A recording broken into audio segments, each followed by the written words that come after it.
Righty ho. And oh, hold on a sec. Wrong fucking save. Hello, Rocky. What are you bapping for all of a sudden?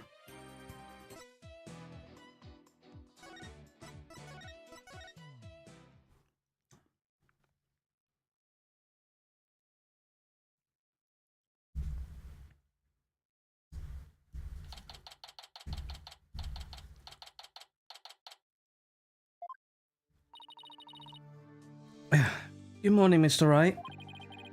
Good morning, Ellen. I see you're still wearing your wedding gown. I will continue to wear it until our marriage is saved. Oh, Soren!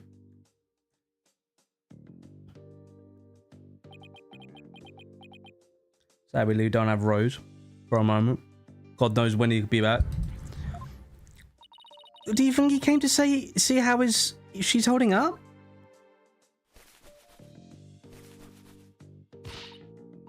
Sorry, my love, you came all the way to the courthouse just to see me. And why do you need a saucepan out then? Oh, sorry, I don't know what to say. Blueprints. Huh? The engine blueprints. I can't find them. Do you know where they are? Oh, they're in your room. Third shelf from the bottom on the right-hand side. I bapped Helios because he was first before me. Oh, really? Ah, I see.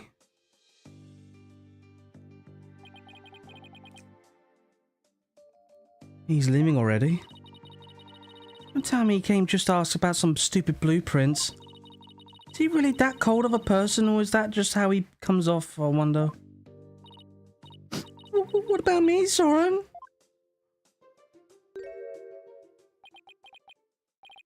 Ellen? Oh, he's back. Come home soon. Lost without you. Soren! Later. Looks like showing your vulnerabilities is the fastest way of capturing a woman's heart. You should take notes on this, Nick. Please leave me out of this. Anyway, it looks like Soren isn't big on words. It's clear that he cares about Ellen. Knowing that, I actually feel kind of relieved.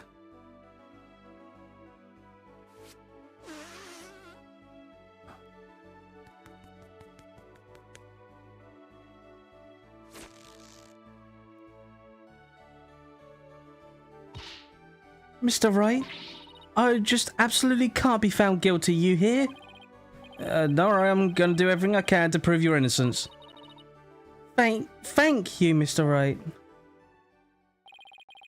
The trial's about to start, sir. Edgeworth.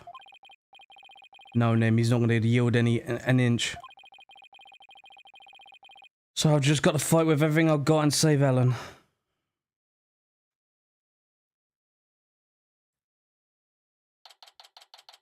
Well, here we go.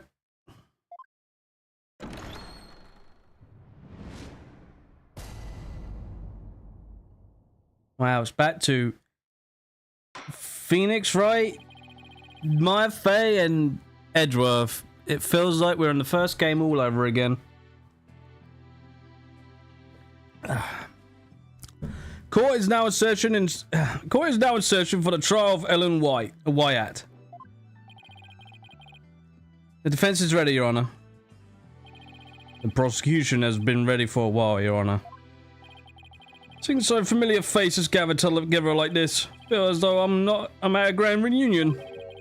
Makes me want to go out for dinner and drink and reminisce with all of you. Oh, that sounds like a great idea. I was dying for a real burger the whole time I was away. We can make it a welcome back party for Maya. How about it, Edgeworth? I have no intentions of convorting with my enemies. Now then, Your Honor, let's start this trial at once. Plumbing is fixed. The people who eliminated the house did a shit job. I mean, that's to be expected in this modern day of the world now. Oh, still not light-hearted banter. Still not one for lighted oh my god. Still not one for light-hearted banter, are you, Mr. Edgeworth? Jokes and good humor are beyond worthless in a court of law. You can cut the act for a bit, Edgeworth. Jesus. Guess we'll just have to party without him then.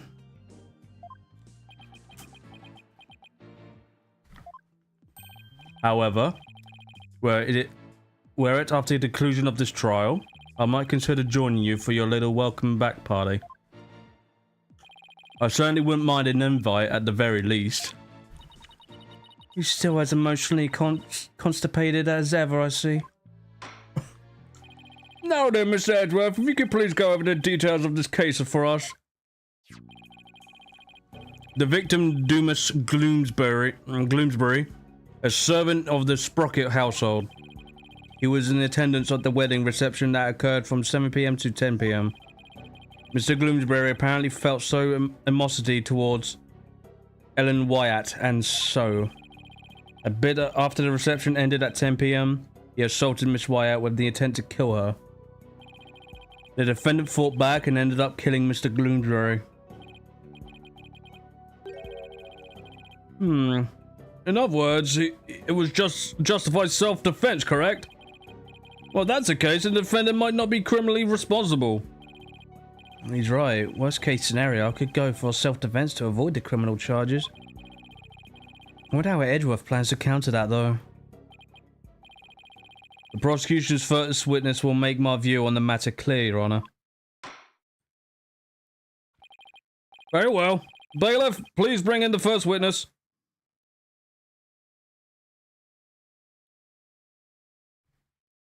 Wait. You're a witness?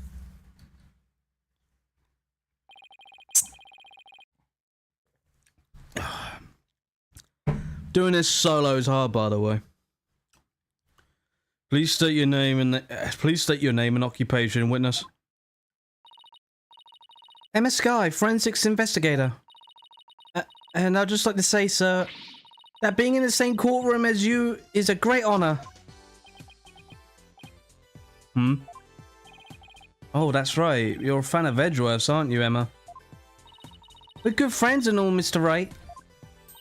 But just this once, I intend to faithfully and fully testify for the prosecution. And do mean that wholeheartedly. I wonder where your sister is. Isn't she's still in jail? They had to replace the toilets seal because it was that... Jesus. I expect no less from you. Yes, sir. I'm going to do my very best. Looks like you lost the popularity contest to Mr. Edgeworth, Mr. Nick. Meh, I really could care less. Besides, just see who's the better lawyer once I win this trial. Yeah, maybe then you actually really care less. Now, Detective Sky, if you please.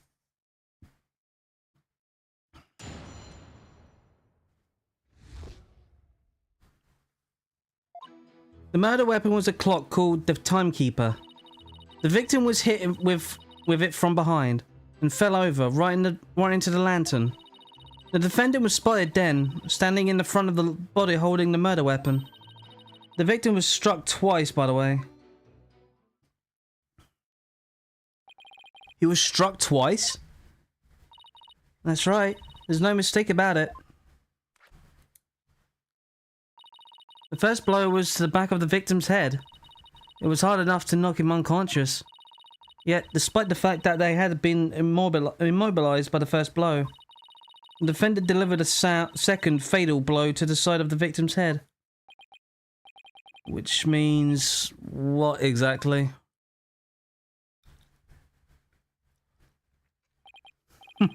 I figured it would go right over your head. Let's put it this way. By striking the victim a second time, the defendant killed her last chance to escape from an criminal wrongdoing. Oh, she did? But how, Mr. Edgeworth? The defendant may have been fighting back because she was being attacked. However, she then went to deliver a fatal blow to the man who was already unconscious. Nick, is he saying what I think he is? I don't feel so well. And thus, Mr. Wright has justified self-defense being removed from the table. The prosecution intends to prove that the defendant killed the victim with murderous intent. Allow me to belatedly submit the victim's autopsy report. Belatedly, sorry.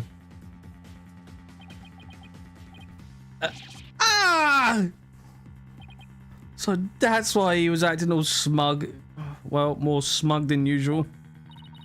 It's fine, right? It's not like we're going to plead self-defense anyway, right? Right, but now the judge has a negative impression of Ellen.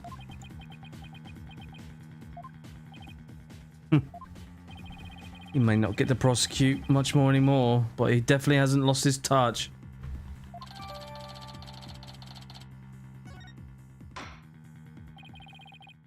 Now then, Mr. Wright, you may begin your cross-examination. Well...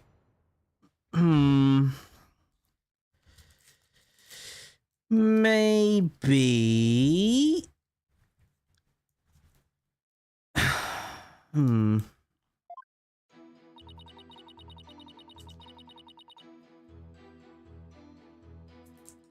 Let's see...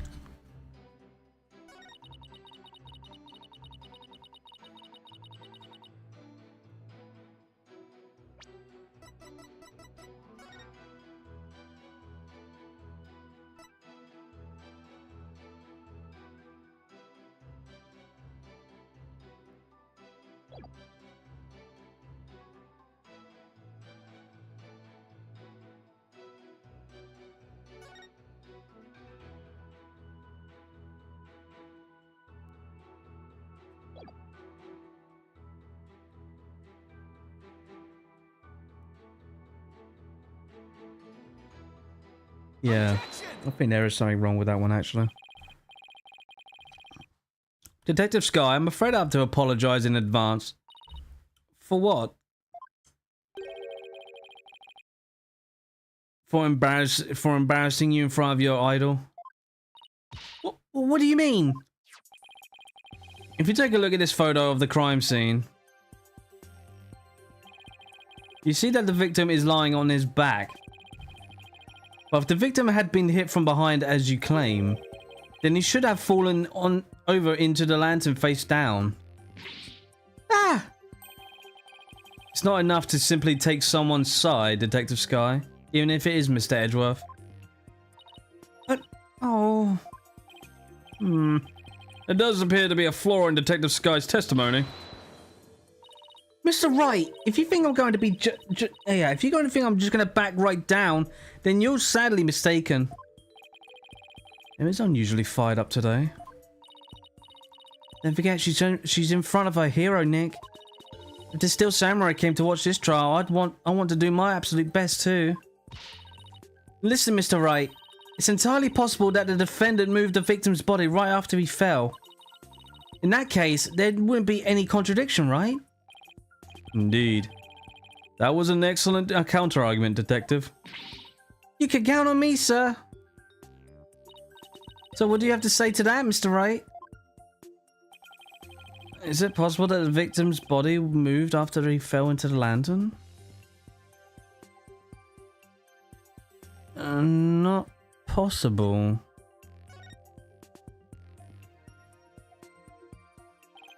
Sorry, Detective. But there's no way that the victim's body was moved after his death. Oh, really? And what makes you so sure? One look at this here, and it should become obvious. I think where we're meant to be pointing is... Oh, no. This? Oh wait, no, never mind. What exactly are you pointing at, Mr. Wright? Oh, this right here? What you're trying to communicate is not obvious at all, Mr. Wright. But this penalty should make my feelings on the matter pretty obvious, even to you. The only thing that's obvious right now is the pain in my attorney's badge. Hold on, I think I got that one wrong.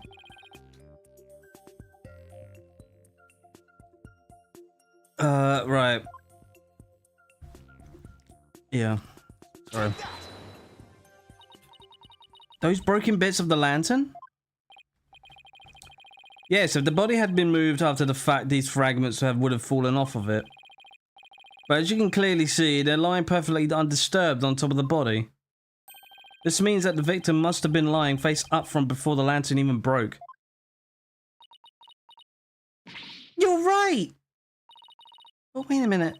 If that's true, then when was the victim killed? I mean, the lantern was still whole during the reception, right? Right, which means we just overturned a major assumption about this case. If the victim was already dead before the lantern was even broke, then the body must have been inside the lantern before the reception started. In other words, the defense asserts that the victim was killed before the wedding reception. What?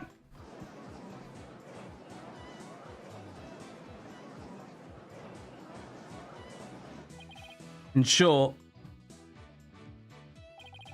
when Miss Wyatt was seen standing in front of the body after the reception, it was in the moment just after the murder was committed. It was the moment she happened to discover the body, just as Miss Wyatt claims. Ah! Objection. Whether the act was committed before or after the reception is entirely inconsequential. After all, it was the defendant who prepared the reception hall for the event in question. Therefore, when the murder occurred, changes nothing with regard to her guilt. She could have killed the victim before the reception, as you claim, and then tried to hide his body in the lantern after the event ended. Objection! Sorry, but that doesn't make any sense. I mean, where would the body have been hidden during the reception in your scenario? That's...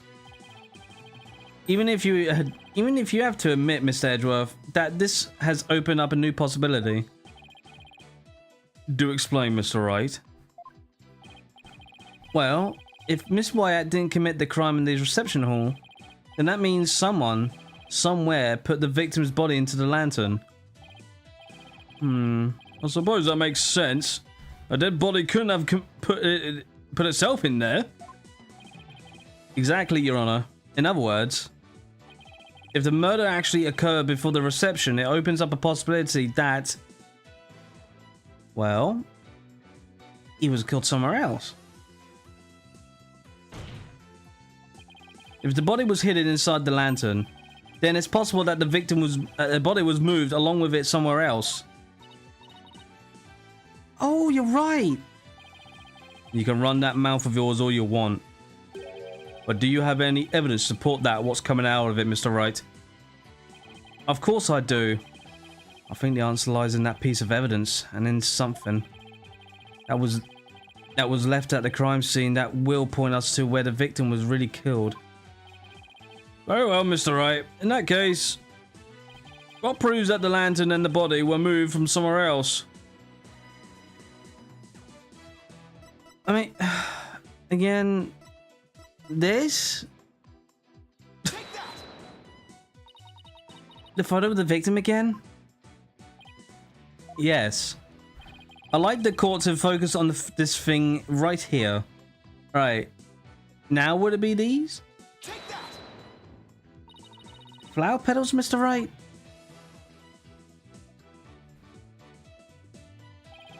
These petals are from a kind of flower that were not present in the reception hall. This means they must have gotten into the lantern when it was somewhere else. And just where do you propose this somewhere else to be, Mr. Wright? I propose that this piece of evidence will tell us where the flower petals came from. Okay. That would be...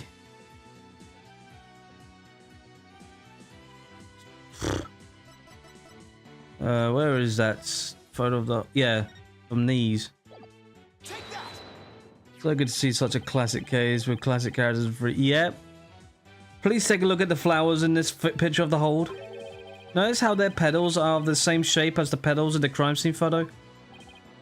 Yes, I see. They do look a bit from the same kind of flower.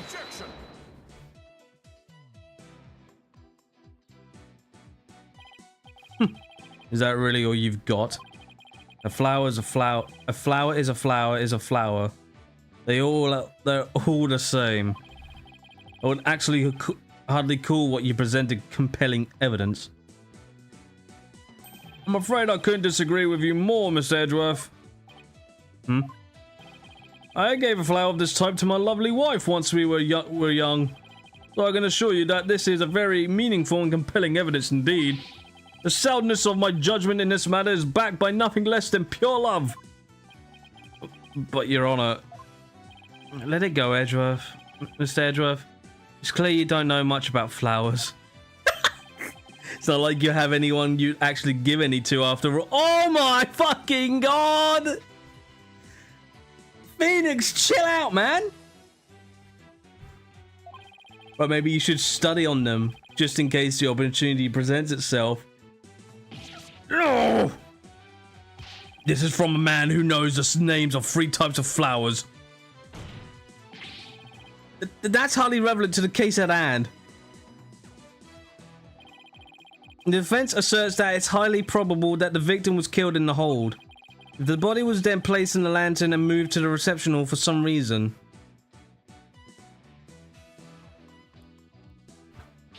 It would completely destroy the prosecution's case. Then you mean the body was... Yeah, lad. We're getting this bitch. Yes, the victim's body was...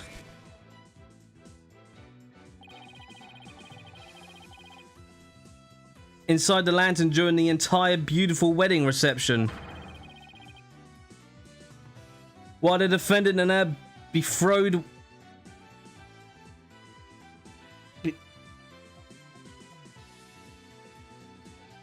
Okay, betrothed her were celebrating their love.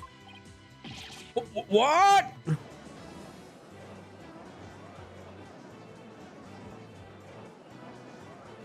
Objection. Rubble, rubble, rubble, rubble, rubble.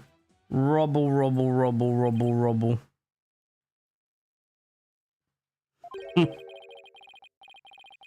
Your smooth talk might work on his honor, but it won't work on me.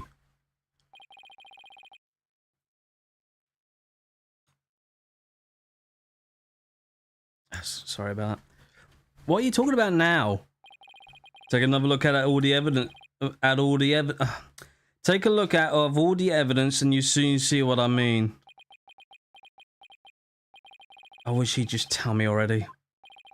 Detective Sky, I'm sure you've already figured out what I'm talking about, correct? Of course, sir. Mr. Wright is the only one here who hasn't. Why don't you leave this to me, Mr. Edgeworth?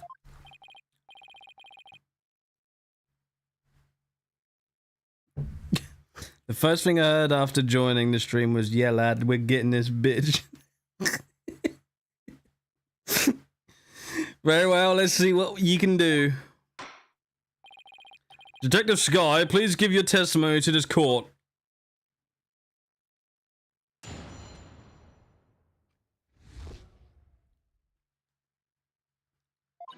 The victim could not have been killed before the reception. The autopsy report states that the estimated time of death was after the reception. And that estimated time of death is correct. There's no way it could be wrong. Yeah? Alright. It's clear Mr. Gloomsbury was killed after the reception. And that completely contradicts your claim. I guess so. Tell me you looked at the least cursory glance at the autopsy report, Mr. Wright. It appears you've grown rusty since our last outing. I suggest you go back and brush up on the basics.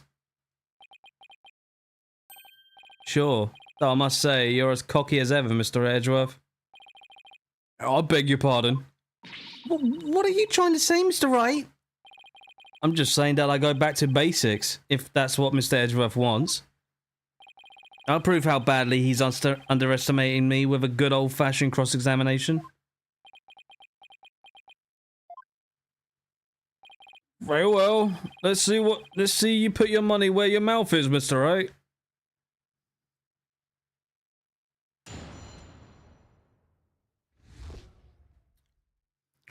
Okay. Well. And the estimated time of death is correct.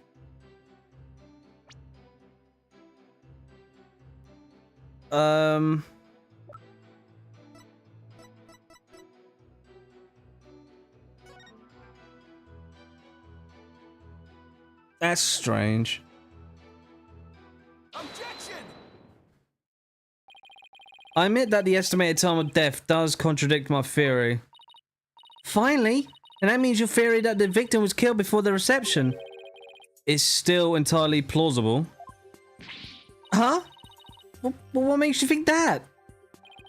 The killer could have falsified the time of death by using a certain item in the reception hall. Please take a look at this. What is that contraption, Mr. Wright? It's a fog machine, Your Honor. Used to create a special romantic atmosphere in the hall.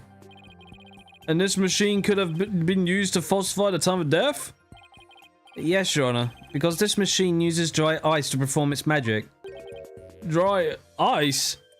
Oh yes, the super cold stuff commonly used to make theoretical fog, right? I see. So your claim is that this dry ice was used to keep the body cold? Oh, in that case, I guess the victim could have been killed before the reception.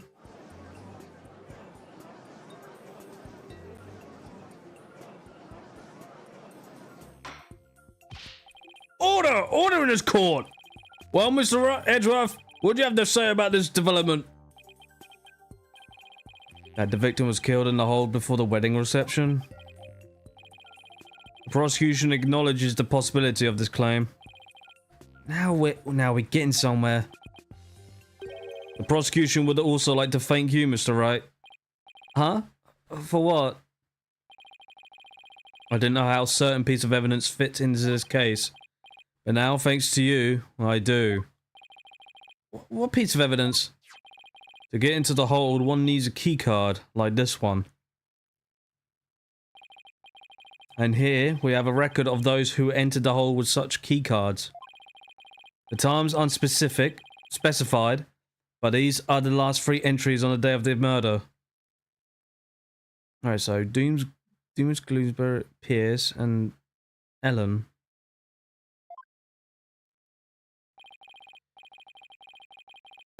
And so you can see the last person to enter that hold that day was the defendant. What? So the one who moved the body out of the hold must have been... That's right. There was none other than the defendant. Great. God, everything's always pushed right onto us.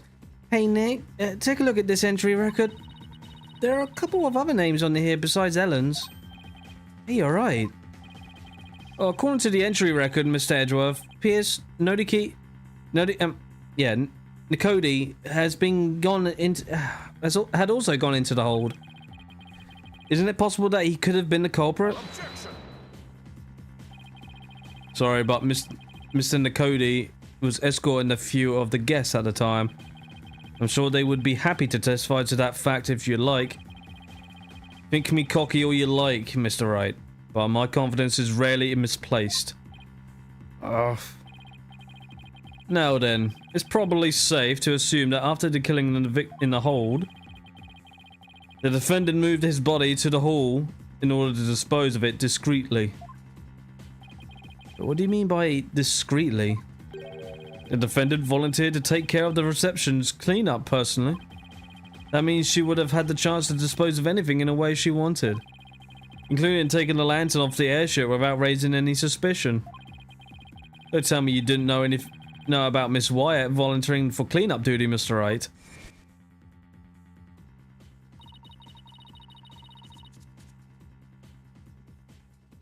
For my last task as a servant of the Sprocket household, I offered to take on the preparation and cleanup of the reception banquet.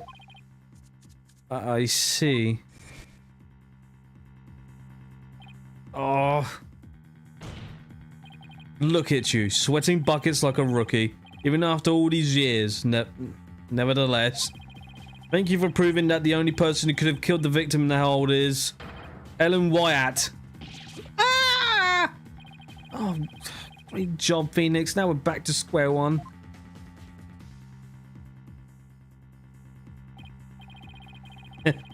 Perhaps you should ask Miss Sykes for some help in reviewing Defense for Dummies. Way to go, sir. You got Mr. Wright in a cold sweat. I wonder if maybe the promise of seeing that miserable look on his face is what brought me back to the court today.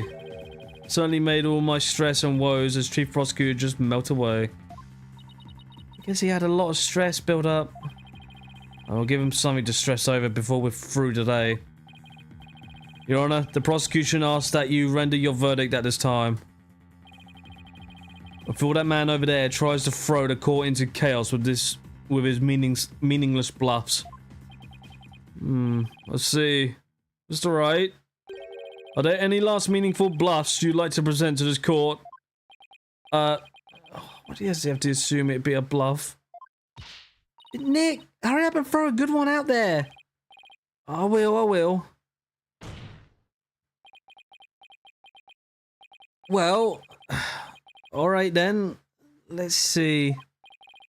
I've got it. How do you know it was Miss Wyatt who used her keycard?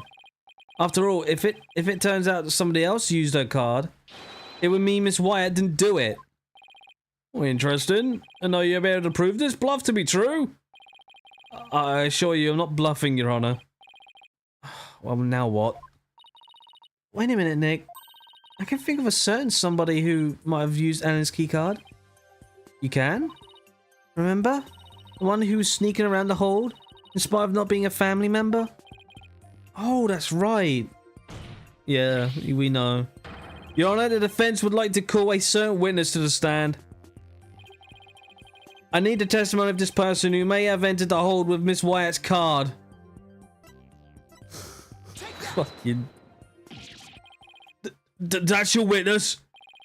Are you saying that numbskull was on the airship? He never breathed a word about it to me. That's not surprising because Mr. Nicody told him to keep quiet about it. But Mr. Butts himself admitted it to me. He claimed to have found a way to sneak into the Flying Chapel's hold to see Miss Wyatt. This photo, oh god. This photo he took gave me, this photo he took and gave me it to me as proof. Then, was it he who moved the lantern with the body inside the reception hall? You know as well as that I that with, you know as well as I that with him. Anything is possible. And this one is a possibility we should definitely look into. I can't believe this. What in the world is he doing and mixed up in this? Come on, Edgeworth. Remember what we've been saying since elementary school. When something smells, it's usually the butts. Exactly. Oh, that Larry. He'll pay for this. Well, if you want to extract your payment now, he's right up there in the gallery. Yikes! God. Bailiff, seize the witness before he makes a run for it. No! Why does this stuff always happen to me? Sorry, Larry, but you brought this one on yourself. Let's break for a 15-minute recess. I ask that both sides prepare for the next witness's testimony during this time. I swear, Larry, man, every time he's involved, something happens. And when when he's involved, something is always wacky about it. Wow, it's been a while since I've had this much fun and excitement. A face-off against Mr. Edgeworth. A hurrying tightrope walk for the defense.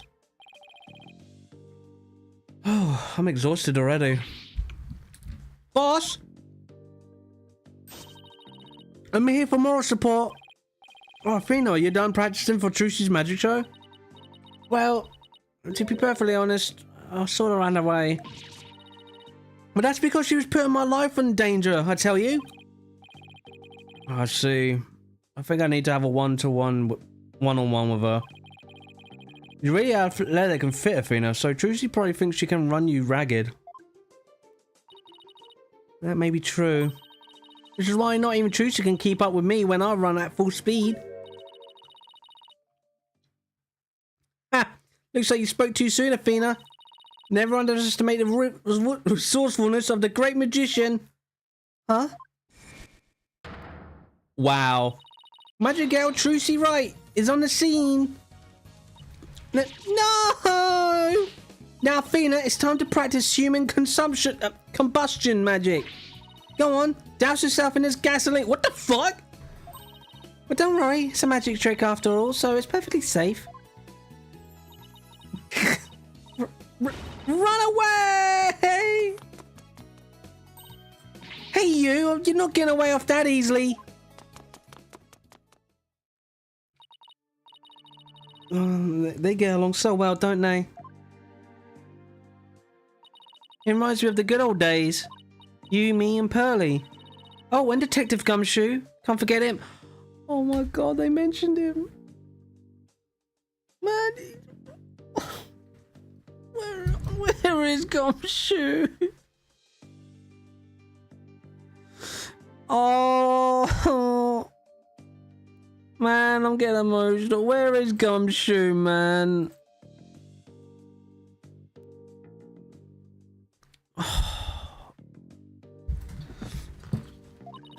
We all had all kinds of fun at the crime scenes back then, remember? Yeah, leaving me to do all the serious investigation, as I recall. Court will soon be back in session, Mr. Wright. Right, thank you. So Larry's the next witness, huh? Right? I can't wait to see what happens. Sadly, I can already imagine it. Oh man. Wow, that actually brought a bit of a tear to my eye. Where is Gumshoe, man? Like, come on.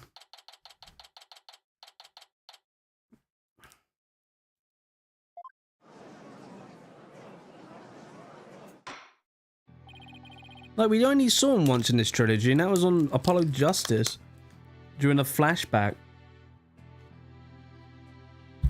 Court will now reconvene. Nick, Edgy! The two of you are gonna hang me out to dry, aren't you? No, not the both of us. Just Mr. Wright. Nick, how could you? I don't really think he did. I don't think he really did it, of course, but I've got to use whatever leads I can. Mr. Bartz, there's a possibility you moved the lantern that had the dead body in it. So if you want to clear yourself of any suspicion, all you have to do is testify. Now then, your testimony, please, witness. I'm surprised the fucking judge doesn't know him.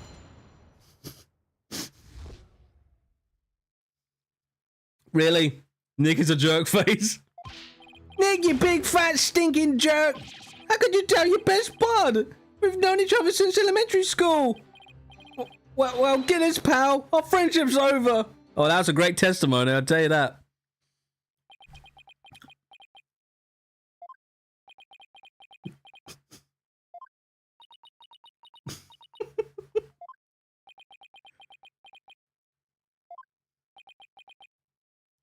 Well, go ahead, Mr. Wright. He's all yours. Well, why me? You're the one who called him to the stand, so it's your responsibility. Oh, thanks, old chum. Can't any of you show me a little respect? Even just a shred? You may cross-examine the witness, Mr. Wright. I'm not gonna cross-examine that. Oh, what if there was any testimony to cross-examine? What? What? What am I meant to cross-examine? Okay. Okay. Fuck it, I guess we just press on some things. Come on, Larry, can't you please give me something real to work with? Nothing I don't know about you. Don't think I don't know about your tricks. If I say something careless, you're gonna shove some evidence at me with a loud objection and a super smug on your face, look on your face. Yeah, well, that is my job. And if I get found guilty, how are you going to take responsibility for what you've done? Why should I take responsibility for just doing my job? You heartless jerk! Don't you have any compassion for me? My God. Oh no. I'm sorry, Mr. Butts, but if it wasn't Miss Wyatt that entered the hold with that card, then you're the most likely suspect. Nick, are you seriously down the innocence of your old childhood friend? Well, technically yes, but it isn't personal, I assure you. Oh, I truly friend would believe in me no matter what. Can you see my tears? Don't they mean anything to you? Nick! Nick!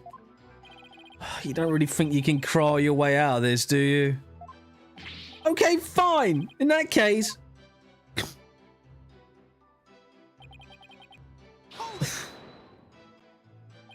Harry, listen to me.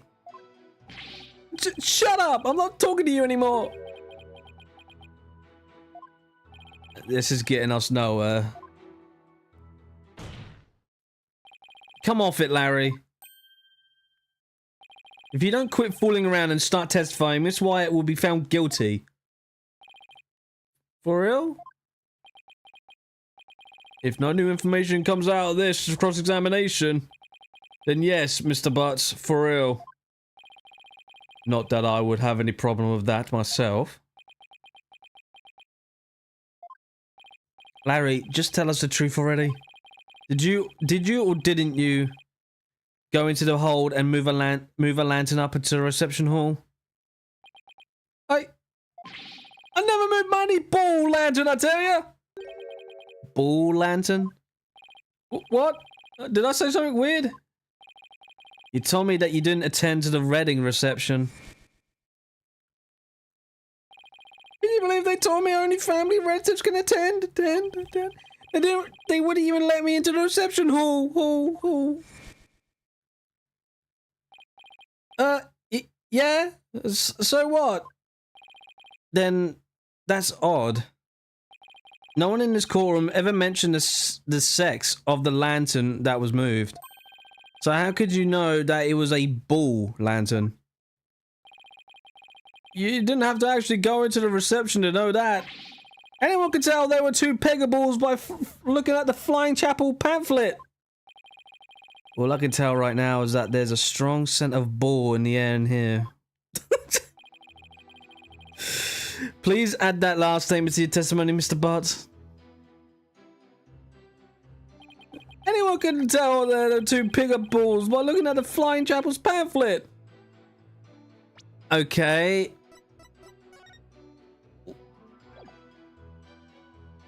No.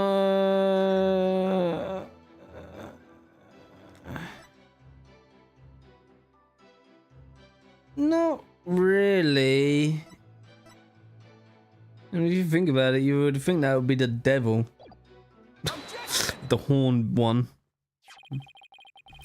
I want you to take a look at this, Mr. Butts. Because, unfortunately for you, the pamphlet clearly shows a pega cow and a pega ball in their example diagram of the reception hall. Huh? Well, on that day, instead of putting a pega cow and a pega ball out of the bride and groom, there were two male pega balls on display. Yet somehow you knew there were two pega balls in the reception hall that day. There's only one way you know something like that, Larry. It was you who moved the pega ball to the reception hall, wasn't it? Ah! No, Larry, you didn't. Mr. Butts, did you move the lantern containing the victim's body to the reception hall? That's what it looks like. What? You for real? Larry, I swear to God, man, this guy... Where's my phone gone? Oh, there it is.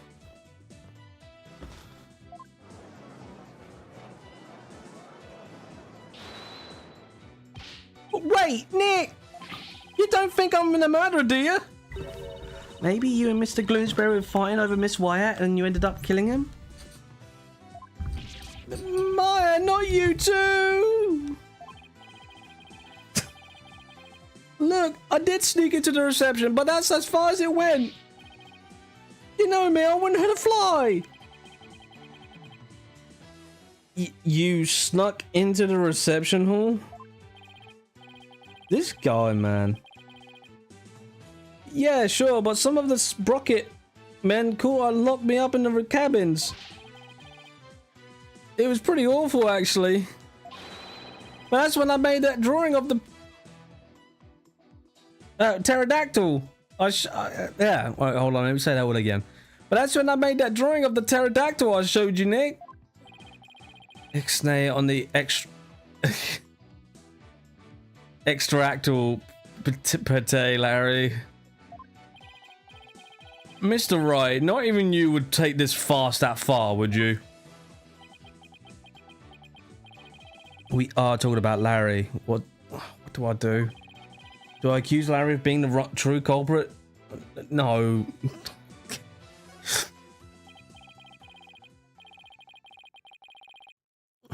I mean, when has he ever really killed anyone?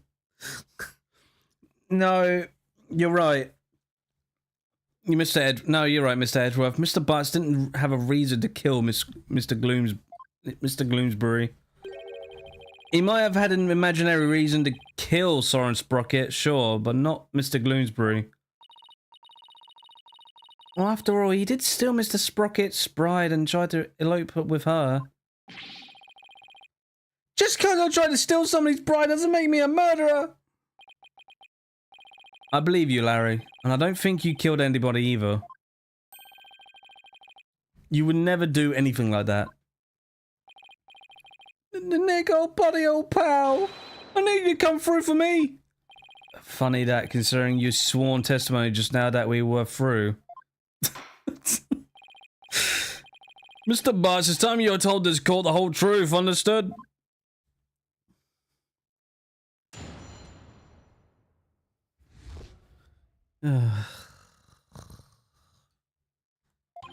It's just like Nick said, I'm the one who moved the lantern.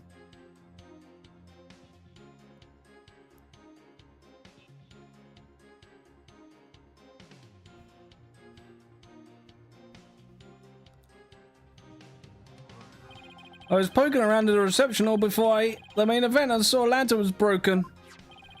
There was a note on it that said, exchange with the one in the hold, Ellen. So I decided to do Ellie a favor.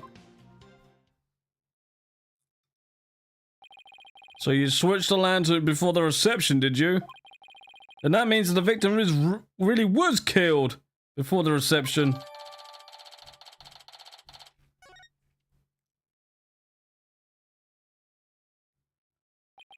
It would appear that Mr. Butts completely fell for the defendant's scheme. Scheme? What scheme? This note from the defendant, exchanged with the one in the hold, Ellen. Mr. Butts moved the lantern with the body in it up to the reception hall because of this note. And thus he has become a suspect in Mr. Gloomsbury's murder. Oh, that second lantern did feel pretty heavy. But I never would have thought there was a dead body in it. Oh, what was a note like that doing on the lantern in the first place? We got it all wrong. You got it all wrong, Mr. Edgeworth. I left that note for myself. It was simply a reminder because I can be very forgetful. Objection. What a sorry excuse, Mr. Wyatt. Prosecution contends that this note shows one facet of the defendant's murderous plan. And you, Mr. Butts, you played right into Mr. Wyatt's hands. No, Edgy, I don't believe it. Objection. Do you still really believe Miss Wyatt to be the culprit, Mr. Edgeworth? Of course. My stance on the matter remains unchanged. If you think I'm wrong, then prove it with your cross-examination. Gladly. Very well. Mr. Wright, you may cross-examine your witness. Larry telling the truth.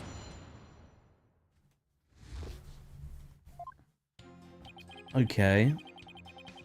Well, I want to press him on that fourth statement. That sounded a bit weird. Nobody saw you the whole time while you were switching the lanterns? Nope, I didn't get caught. Not that time anyway.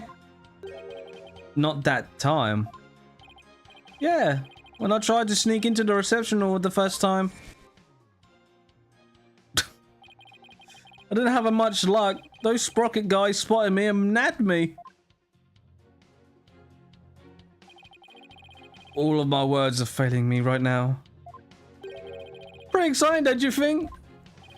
Larry, you need help. And then they locked me up in one of the cabins. Nick, what are you asking about stuff like this for anyway? Shouldn't you be trying to prove Ellie's innocence?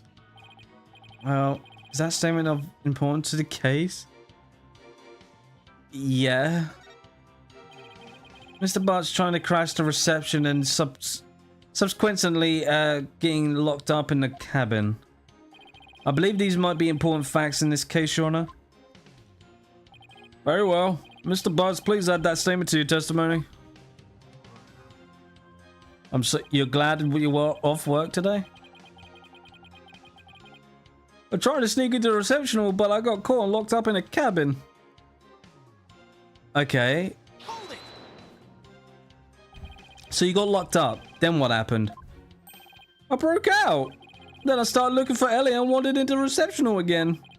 That's when I saw the broken lantern and replaced it. Even after they caught you and locked you up, and you still went for looking for Miss Wyatt? But, hold on a minute. What is it, Nick? Maya, doesn't something seem weird to you? Larry's saying he replaced the lantern after you broke out of the cabin. Oh, that's right. Oh, wait. Huh? You're right, it doesn't make much sense, does it? Mr. Wright, have you found any inconsistency in the witness's statement? Yes, I believe so, Your Honor. Mr. Butts moved the lantern after he broke out of the cabin, but that contradicts with this. Yeah, we need to get broken lantern, right? Take that. Is that? Yes, it's a broken lantern, Your Honor. Mr. Butts, what you're saying doesn't make any sense at all. What? Why not? You swapped the lanterns before the reception began, right? Yeah, that's what I said, isn't it? But you also just said that you swapped the lanterns after you got locked up in the cabin for trying to sneak into the reception. In other words, you're saying you swapped the lanterns both before the reception and after the reception took place. That certainly doesn't make any sense, does it? Mr. Buzz, did you swap the lanterns before or after the reception? Which is it? Before or after? There's a world of difference between the two. Well, Mr. Butts, I guess I can't expect guys like you to understand. In a nutshell, it was both before and after the reception. What? I tried to sneak into the first reception and got locked up. The first reception? Uh-oh, I don't like where this is going. Then, through the power of Eddie's pendant, time got rewound and went back to the time before the reception. It was right after when I replaced the lantern. So it's both before the reception and after the reception. Get it? We went back in time before the reception. So of course the reception would take place one more time after that, right? That's what I said. That's what I said makes perfect sense. Mr. Wright, what in the world is the witness talking about? Has he developed some sort of intellectual alignment and I'm not aware of since I saw him last? Well, none of the Sprocket seems to remember the time skip, but I do. And Ellie remembers it too. I think the power of our love for each other made that miracle happen. Mr. Wright, I'm sorry, but could you please translate this man's gibberish so the rest of us can understand? So now I have to be the one to explain about the whole time travel thing. Go on, Nick. I know you can do it. Looks like you don't have much choice, Nick. Oh, to heck with it. I can't lose any more of my dignity today anyway. Jesus Christ. The defendant, Miss Ellen Wyatt, has told the defense the following strange story. God. She's... I wonder how this is all going to turn out. She said after the reception ended, she was attacked by Miss Gloomsbury. She claims that as she was being assaulted, she made a wish upon her pendant. Please take me back to that blissful moment. In doing so,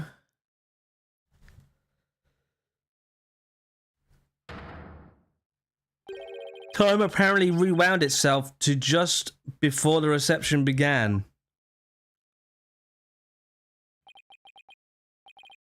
In what? I know it's hard to believe, but think about it this way. Through the power of the pendant, both Ellen and Wyatt and Larry Butts experienced time travel. What?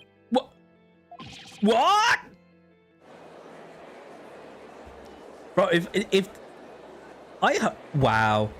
If they actually introduce this shit and it actually happened, it's like not just like psych. No, I swear. What absolute rubbish, Mr. Wright. I've heard my fair share of your nonsense over the years, but this takes the cake. Have you thoroughly lost your mind? Objection! But this is simply the conclusion I came to, using that logic ability you love so much. Jesus. I don't know, you played Edgeworth Investigations, Mr. Wright? What? The truth of the matter is, the future president of Sprocket Aviation, Soren Sprocket, has been researching time machines. So if a time machine has already been successfully created, and what if that's one of Sprocket Aviation's top secret inventions? A time machine? Yeah, I even saw something while we were time traveling. I saw a pterodactyl flying through the sky. Maybe the airship was set to travel through time for their honeymoon trip. What? A pterodactyl? Objection! You can't possibly have evidence to back up your ridiculous time travel story. Well, I,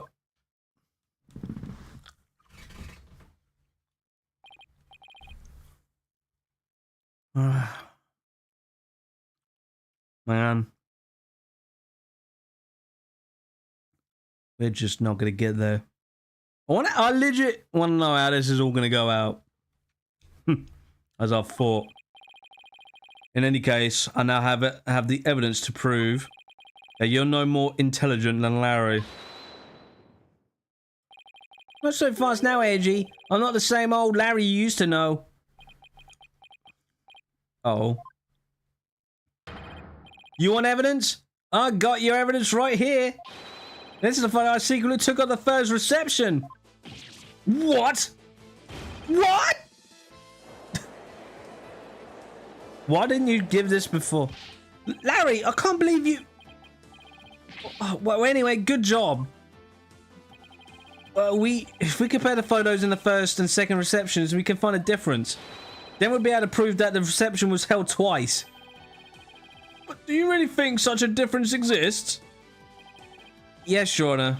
I just need some time to find it for you. This is preposterous. Oh, very well. Please show the court what's the difference then? This is proof positive that the wedding reception was held twice.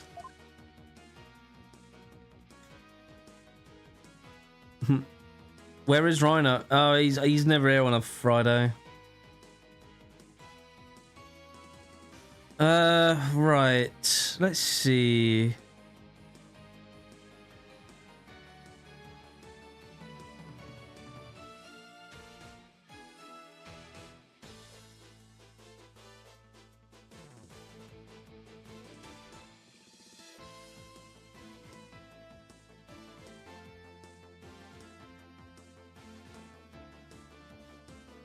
Aha. Please direct your attention to Miss Wyatt's bouquet of flowers. In the photo one of her in-laws took, the defendant is holding a yellow banquet. But in the photo Mr. Bus took, she is holding a red bouquet oh, yeah, whatever. Okay. You're right. That's impossible. What's this mean? It means the defendant really did experience 2 wedding receptions. And she did that when she traveled back through time. What?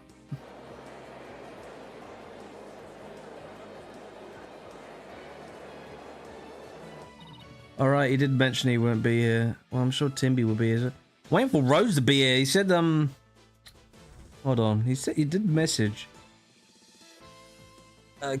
Kids invaded my room because the parents wanted to nap. Gonna be a moment. Not sure what moment is, but probably 2 hours. Nick, you did it. You proved Ellen's time travel story to be true.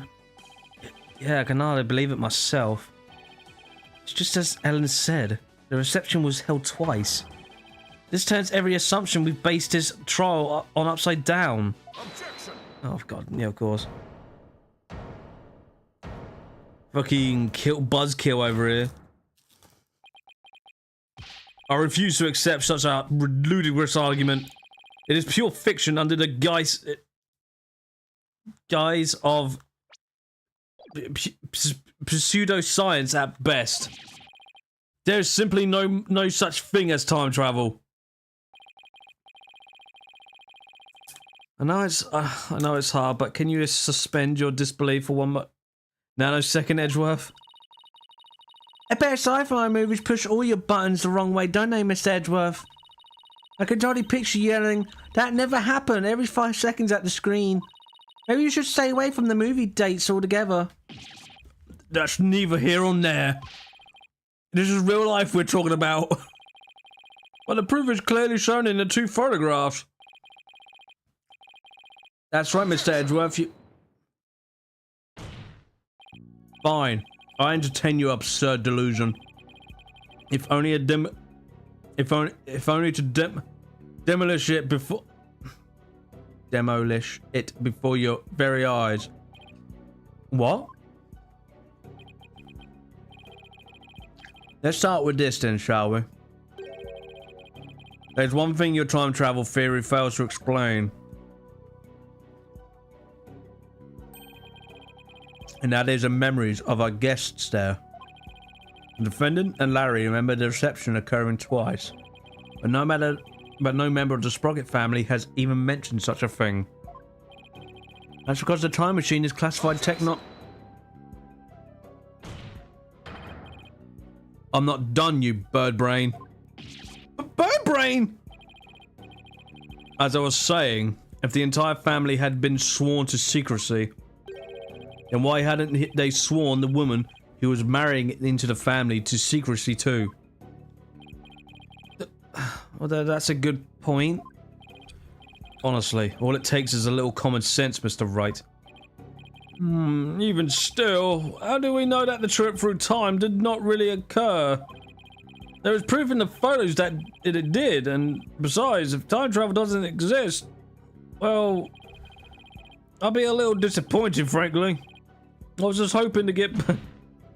You mustn't allow yourself to be taken in by Mr. Wright's whimsical tales, Your Honor. What's he about to say? Oh, I'll be a little disappointed, frankly. I was hoping to get back to the days of my youth. I read about it in various literature, you see. And they all say that time travel is just not logically feasible. Oh. Maybe our arguments was just a little too nonsensical, Nick. Well, in that case, why don't we put common sense to the test? Excuse me? The wedding reception was held twice. The photos are a proof of that. But it wasn't because of time travel. It's simply because the reception had actually been held twice. Isn't that the most reasonable way to interpret the situation? Would you care to elaborate, Mr. Wright?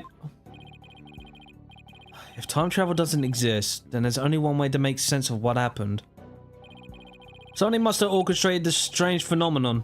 And that somebody is... well, everyone at the reception. What if all the guests at the reception conspired together to hold the reception twice and keep quiet about it?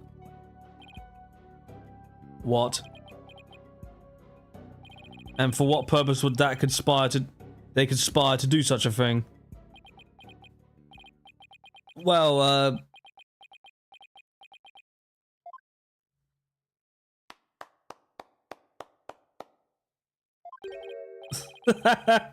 a brilliant deduction defense.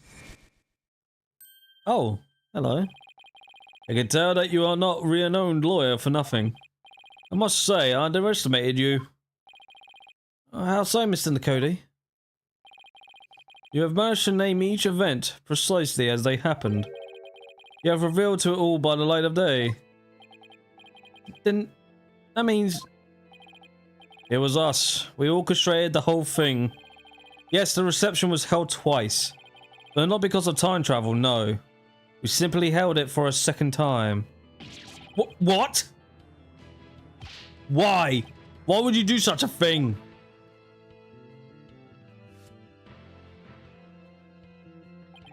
To make it as though the murder Miss Ellen committed never happened.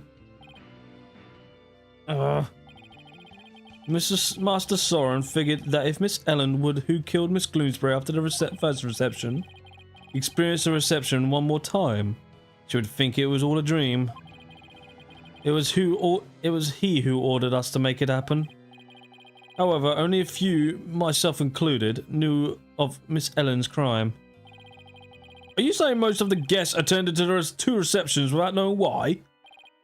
Indeed. They needed no reason. Master Soren told them to do it. And do it they did. That is the Sprocket way. Then who hid the body in the lantern? We did. But we did not anticipate the pedals finding their way in, nor the actions of Mr. Butts. And that's how you intended to cover the whole situation up? That is just one thing everyone here has wrong. The real scene of the murder was not the one hold. Was not the hold. It was the Vista deck. What? Then Miss Wyatt's recollection of the events must be correct. I admit we tried to cover this incident up, but the fact that Miss Ellen killed Gloomsbury is undeniable. That is quite a ton of events.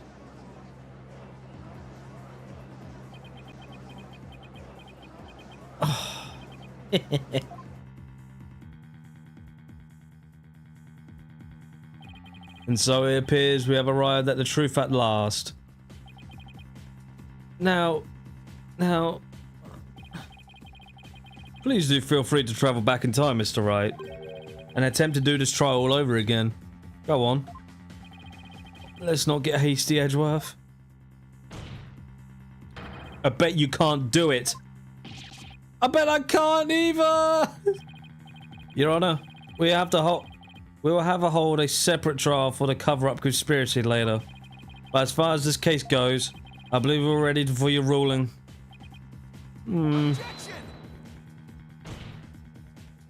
Just before the defendant lost consciousness during her attack, she says she saw someone strike the victim. It's possible that this third party is a true culprit. You still want us to believe the defendant's words? Perhaps you've lost more than your touch during your time abroad. This third person nonsense is nothing but rubbish, and you know it.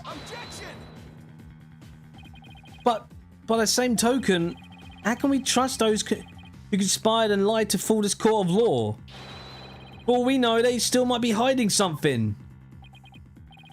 You never know when to quit, do you?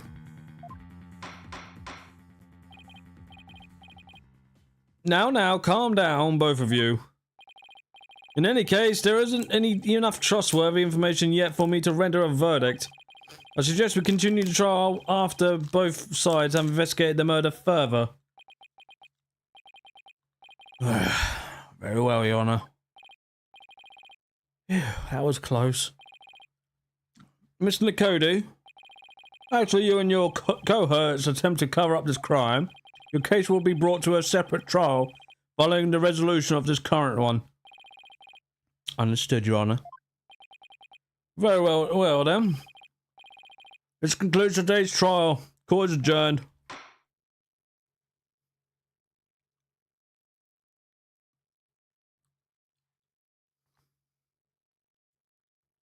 One of that was a psych. Do that. And Rose ain't still here. Oh, I guess we can continue on. We've got time.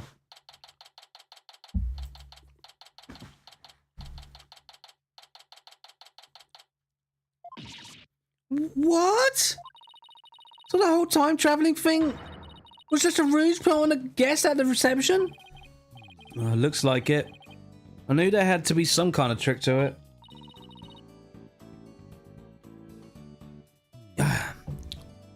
Wow, 2 wedding receptions. Can you imagine? Wonder how much that must have cost them. I have no idea. But if you have to ask, you're not rich enough to want to know. Still, if you got the money, it's a pretty good way to cover things up, if you ask me. You got that right. I'm sure I would have been completely fooled. Hi, I'm back. Oh, hi, Maya. Are you all set to go? Yep. Ready when you are. So, what should we start with? Let's start reviewing what we learned at the trial. What Ellen thought was time travel was really just a performance put on the sprockets. Rather than that, it seems that what Ellen told us was actually all true. So, what really matters right now is the identity of the mystery person Ellen said she saw while she was being attacked. So, who is this mystery person? Oh, that's the million-dollar question, I'm afraid. Well, if we want to clear Ellen for any suspicion, then figuring out who they are is key. I think I'd take toilets for $200 instead, Mr. Wright. Well, at least there are only so many people at this airship that night. We know that the mastermind of the whole cover-up plot was two, so that's good. You mean the groom? Soren Sprocket, right? Exactly. You might know something that could help us out. So then, what am I doing here? Oh. I'm a very busy man, you know. Well, all of the other people involved are Soren's family members. So I thought I'd better start by interviewing you. Even if I probably shouldn't trust a word out of your mouth. Oh man, I have a really tight schedule, but... Oh heck, what are friends for, right? Okay, pal, go ahead, ask me anything. You do remember it was you who came up to me for help in the first place, right? I want to go over exactly what happened before I stepped outside this office again. Since you were there, Larry, do you think you can help me get it all straight in my head? If I gotta.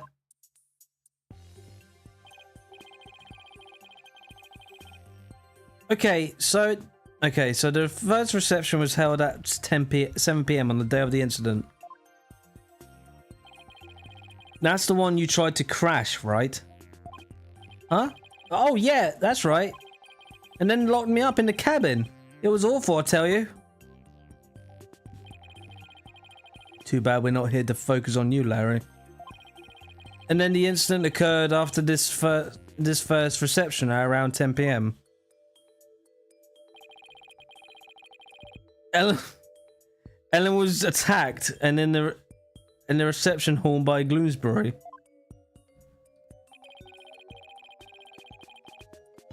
He forced her out onto the Vista deck and was about to kill her. But Ellie fought back and ended up killing old Gloomsbury instead. To cover it up, the family quickly threw together a second reception. That's what Edgy's claiming anyway. But I know my Ellie didn't do it. The key point here is the mystery person Ellen said she saw strike Bloomsbury just before she passed out. Did you see anybody suspicious skulking around that day? Nope, not a soul. Because I was locked up in a cabin at the time. But you managed to escape and sneak back into reception hall. That's when you switched the lantern into the event hall and the lantern in the hold, right? Did you see anybody there? No, the place was completely deserted. I guess because that Pierce Butler guy had everybody gathered together somewhere. Well, that makes sense. Must have been going over the cover-up plan with them. So clearly the murder had already happened by the time Larry got out. It must have gotten everything ready fast and had the second reception soon after that. And then after the second reception, Ellie went to clean up the reception hall. And as luck would have it, that's when she found the body in the lantern I brought up. I tried to do something nice for Ellie out of the goodness of my heart, and this happened. We still don't know exactly what happened during the actual murder itself. We'll just have to look into it along with the identity of the mystery person.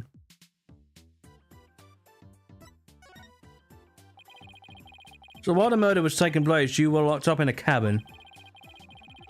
Did you see anything unusual while you were there in the cabin? Let's see. Well, there was a pterodactyl flying through the sky. That's pretty unusual.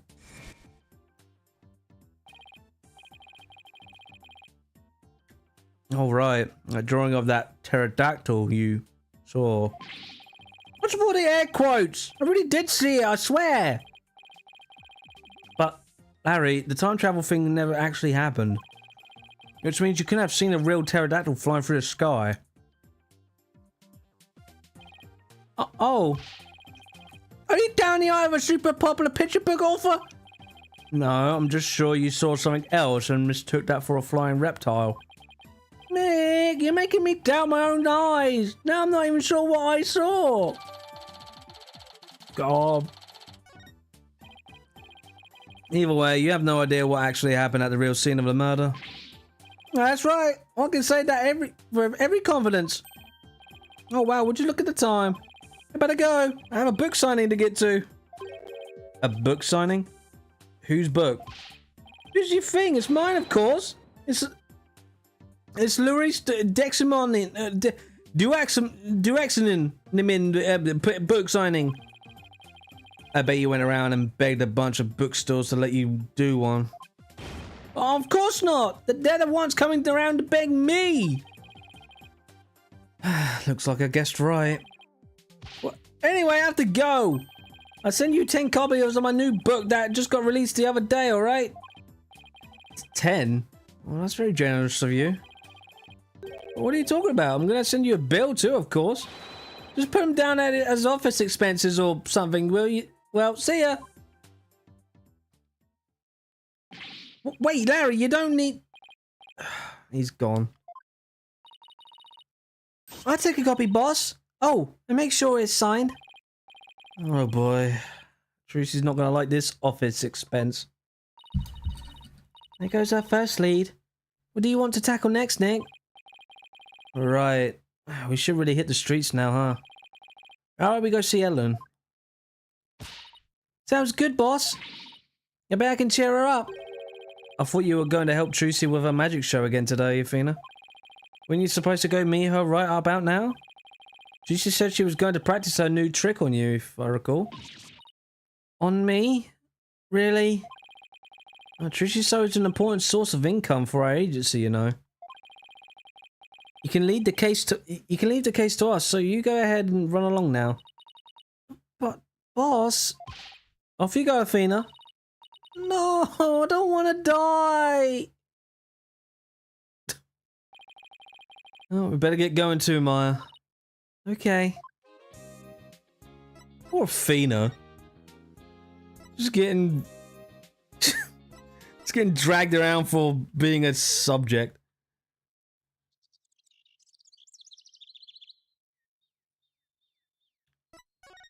Oh, in fact, actually, let me,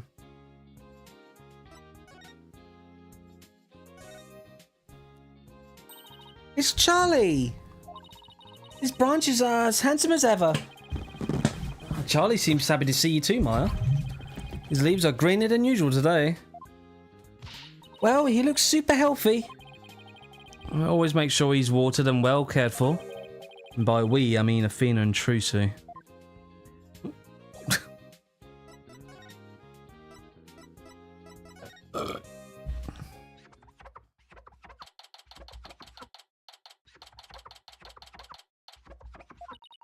Oh, my poor sweet Soren.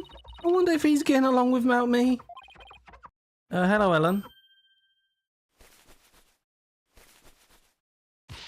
Oh, Mr. Wright, what's going to happen with the trial, do you think? Well, first and foremost, we have to hurry up and find this mystery person you saw just before you passed out.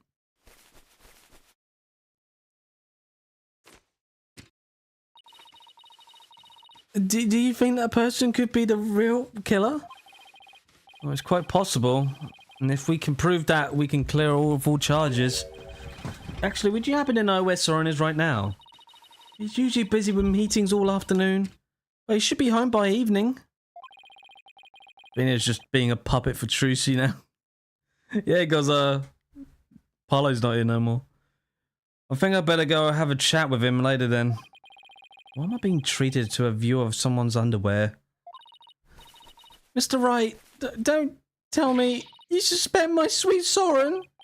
Well, he is the one who masterminded the whole second reception after the time skip. So I thought he might be able to tell us something. How could you, Mr. Wright? You can't possibly think my Soren would never kill anyone. Alright, just calm down. No, if you're accusing my Soren, please I'm not accusing anybody. So please put the pan and ladle down, alright? Really? Cross my heart. So for now, would you mind if I ask you a few more things about the case? I better be careful not to provoke her.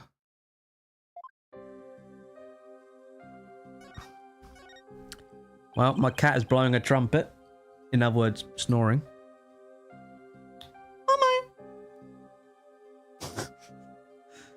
Could you tell me about Soren? There's nothing to tell. He's squeaky clean. Alright, okay. Maybe I should avoid the topic of Soren right now. Let's talk about something else then. Fine, but you won't hear a peep out of me about Soren. Talk about pulling teeth.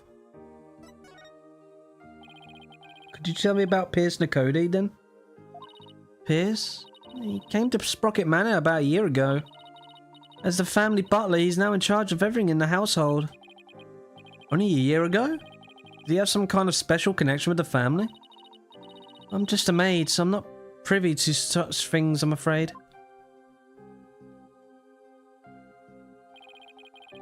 It might have been Soren's order, but Pierce is the one who coordinated the whole thing. He's the one who really orchestrated the grand time travel farce. There's quite a bit of authority in that family. But no matter how good he is at his job, how could anybody gain that much influence in a single year? I really don't know. I mean, he is an excellent butler. Wouldn't that explain it? Is it really as simple as that? What you thought was time travel was really just a cover-up carried by your in-laws. Pierce said Soren was the one who ordered the whole thing. I still can't believe it, even if the second reception was fake. Soren would never use time travel for something like that.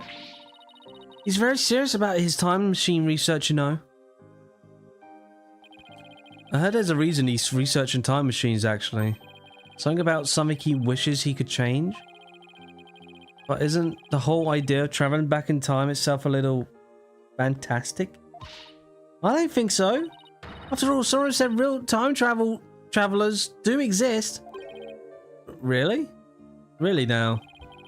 You think you know someone who actually traveled through time? That's right. I haven't seen it personally, but Soren said as much. So I believe it. Someone who actually travel through time, huh? Pretty hard to believe. Well, thank you, Ellen. You're going out to do your investigation now, aren't you? Yes, that's right. Hello, Momos. You're blowing up a storm over there. Jeez. Please make sure you don't cause Soren any trouble, okay? I'm afraid I can't promise you that. What?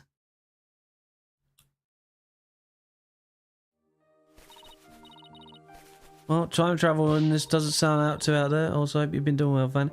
I'm doing fine, thank you.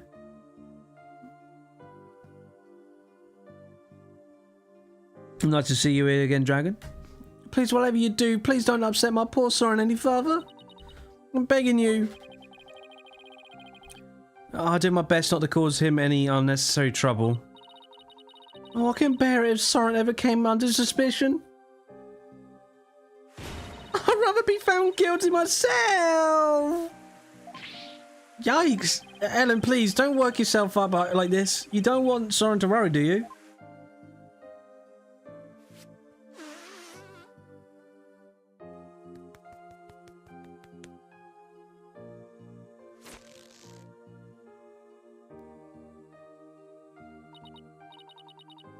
No, you're right. And the floodwaters recede once more. So what do you do now, Nick? Also, it's Nights into Dreams anniversary today. Oh, is it? Well, Ellen said Soren was usually in meetings until the event evening, so... let's save our house call until then. One day we go to the morning dock and figure out our next move from there. Roger, Nick.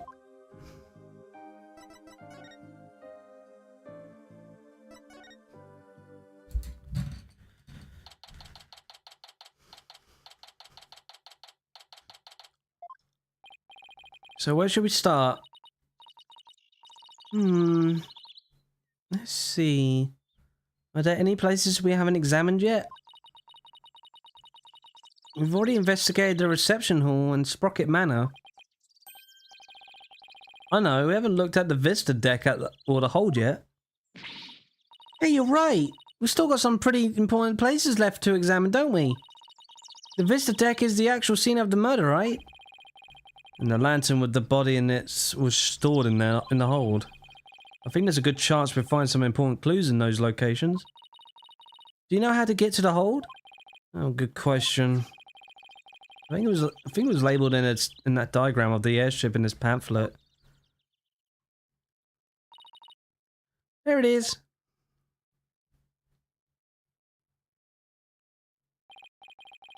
Well, what are we waiting for? Let's go.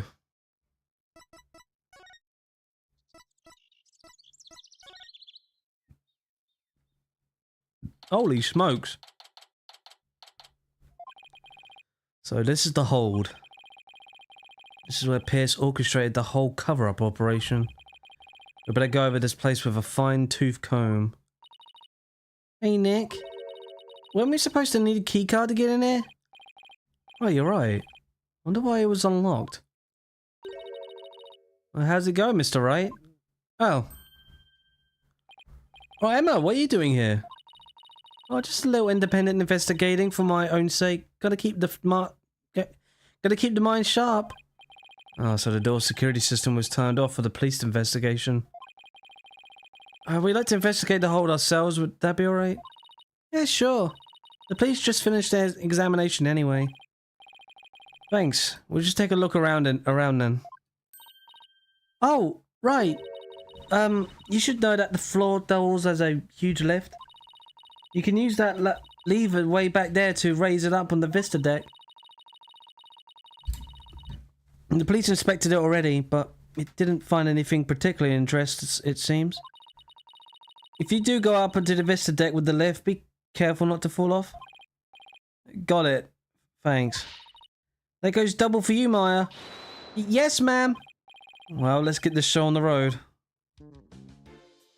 Okay.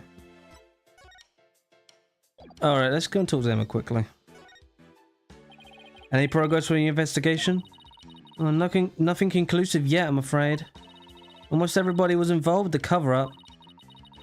So it's hard to know who or what to believe. I know what you mean.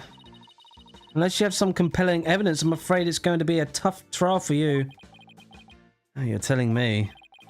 There isn't much time left, so I've got to make do and see what I can turn up. Okay. Let's see. Oh, look, Nick. It's an airplane. I wonder if Soren built that one too. Hey, why don't we take it for a spin? Just a quick tour around the neighborhood. And who do you propose is going to pilot that wooden death trap? Me, of course. Who else? Don't worry. I've seen people fly airplanes on TV plenty of times. I think I'll pass. I've still got my whole life ahead of me. Oh, it's a cake, Nick. A cake. So big they wouldn't miss one little piece, would they? If you're that in the mood for a mouthful of styrofoam, sure, knock yourself out. You mean it's not real? Oh, well, it sure fooled me. I was so ready to have some of that. I'm really craving cake now. Come on, Nick, let's go get some. Maybe after the trial's over.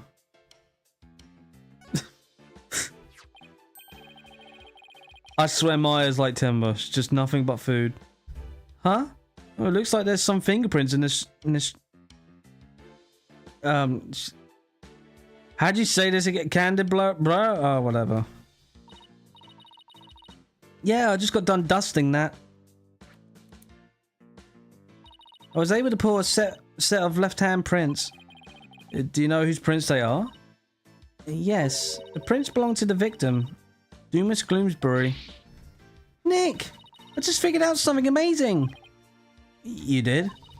Get this! If the fingerprints on the calendar were on the left of his hand, Then Mr. Doom and Gloom must have been left-handed. What do you think of that? Do I have the makings of a great detective or what? You're a real silly Sally if you thought that deduction was anyway encyclopedic. It's like encyclopedic. Hey, you're pretty good, Maya. I looked into it myself and sure enough, the victim really was left-handed. Really? I got it right? Awesome! Good for you, Maya. Good for you? That's all you have got to say? I, think you did a real great job, Maya. Way to go. I guess one can never have too much info. Now you're talking. But come to think of it, this kind of blur is in the... I don't know how to say that word. Oh, whatever. Isn't in the photo Larry took off the hold, is it? That picture was taken when they were getting ready for the first reception, right? The candlesticks must have been brought in here sometime after that, then. Still possible it has something to do with the incident, though. I better add it to the evidence file just in case.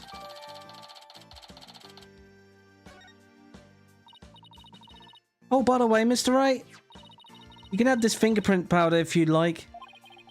You giving this to us? Sure. I've had 4 other sets. Thanks. I feel like there's something more to the candle, bro, and I can't put my finger on it.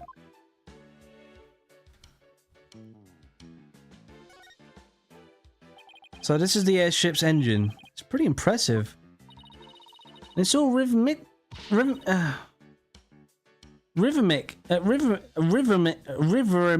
Fuck. Can't say these words after time. I know how you say it, but I can't say it with my own voice. Like a heartbeat. It's literal heart of the flying chapel. Look all those huge gears spinning around and around and around and around and... Candelabra.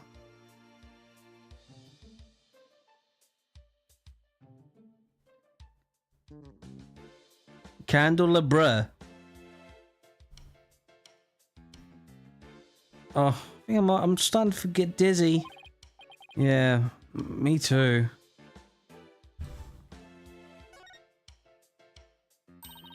These are the flowers we saw in Larry's photo. The petals make them look like little gears. The perfect flower for the sprocket family, huh? Maybe they were going to shower the couple with the petals? You mean, kind of love how they throw rice or confetti? Yeah, like that. Only these were found at the scene of the murder instead.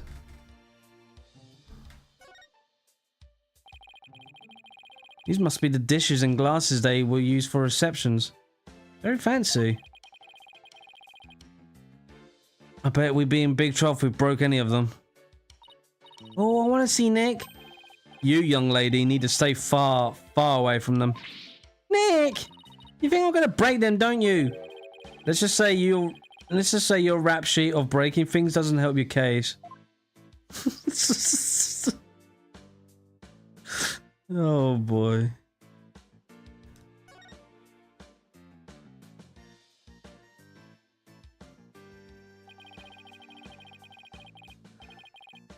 Oh damn. So there are 2 male peg balls lanterns in the reception hall. That must mean that these 2 are female peggy-cow lanterns. Larry got their sexes mixed up and when he replaced one of the reception hall, huh? Didn't he see the horns? The difference is pretty glaring if you ask me. And yet he managed to not notice. That's what makes Larry Larry. Larry being Larry is why I've seen more than my fair share of trouble for a lifetime. Oh, Mr. Wright? You know that lantern with the victim was found inside the reception hall? I'm just about to go piece it back together so the police can examine it. Oh, okay. We'll stop by for a look too once you're done fixing it.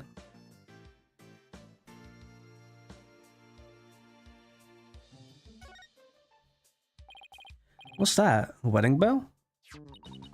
According to the pamphlet, It's used on the Vista deck during wedding ceremonies to bless the newlyweds. So a horse mixed with a bull.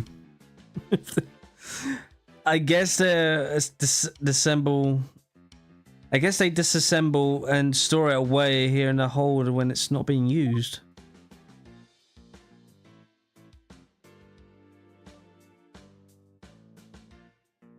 Oh, I guess that's everything then. Anything? Yeah, okay.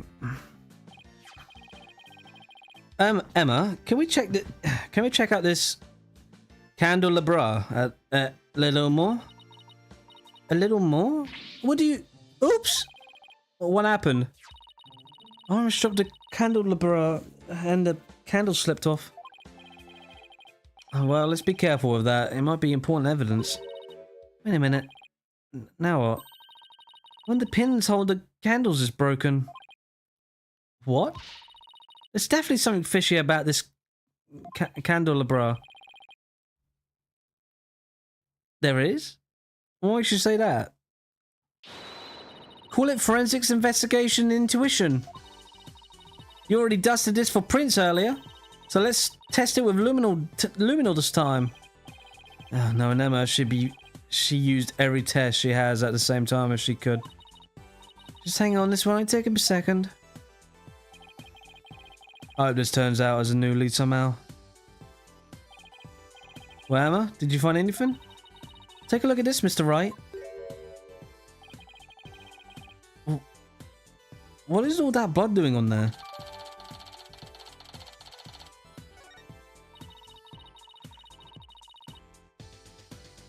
Maybe somebody got hurt while they were setting up the reception.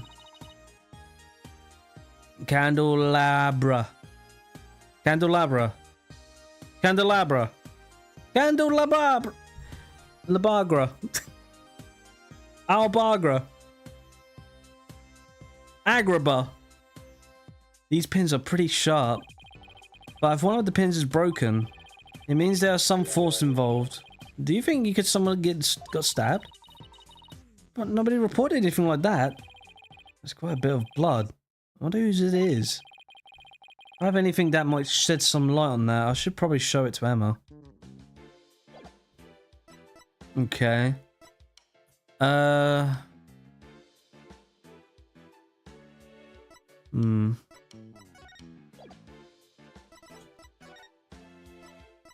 Let's see if there's anything we can give.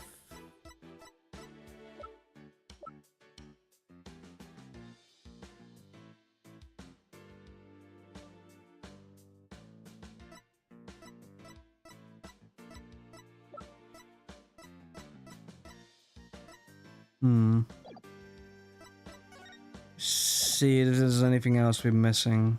Oh. Oh look, there's a lever to the left Emma told us about. Let's try going up on it. I'll go flip the switch. Here goes nothing. Wait, I'm not even on it yet. Oh, there's blood on there.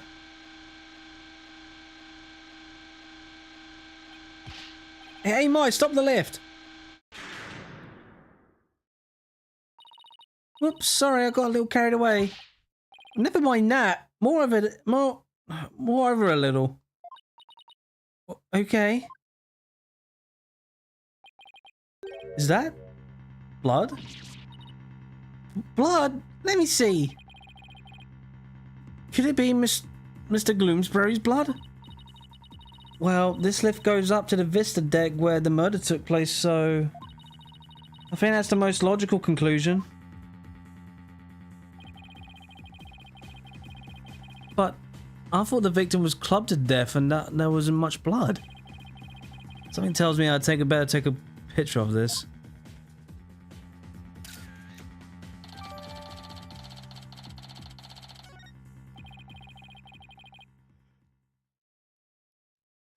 I should ask Emma about it some more later. Molly, could you bring that lift back down now? You got it. I'll go flip the switch again. There.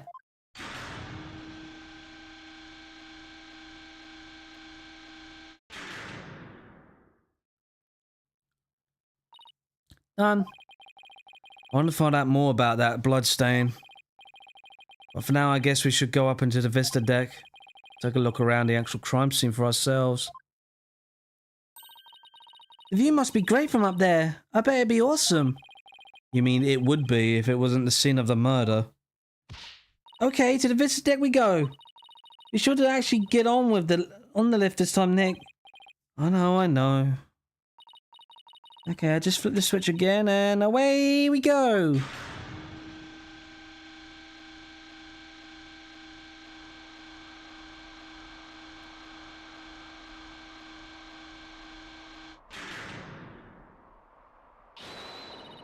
Wow, look at the gorgeous view. So this is where Ellen was attacked and Mr. Gloomsbury was killed. Yeesh, one wrong step and it's just splat on the ground below. Should we go investigate the stuff that's a little closer to the edge? Oh, I don't see much of anything over there. The police investigation didn't turn up any clues either, so maybe we don't need to? Oh, I get it. You're scared, aren't you, Nick? Oh, of course not. Come on, let's go back down and finish checking out the hold.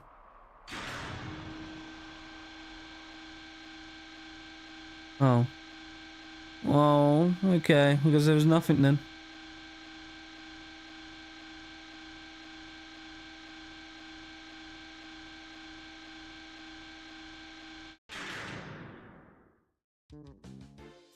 Mr. Whoosh, Mr. The Whoosh, Mr. Let's go here. Never mind then. There's nothing here.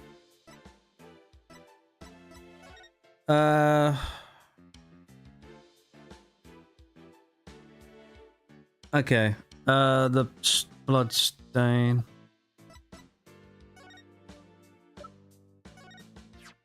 Emma, about this blood stain, doesn't something about it strike you as odd?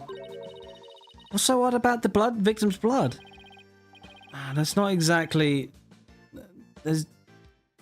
There's just something about it that bothers me. Well, now that you mention it, I can't say I necessarily disagree with you.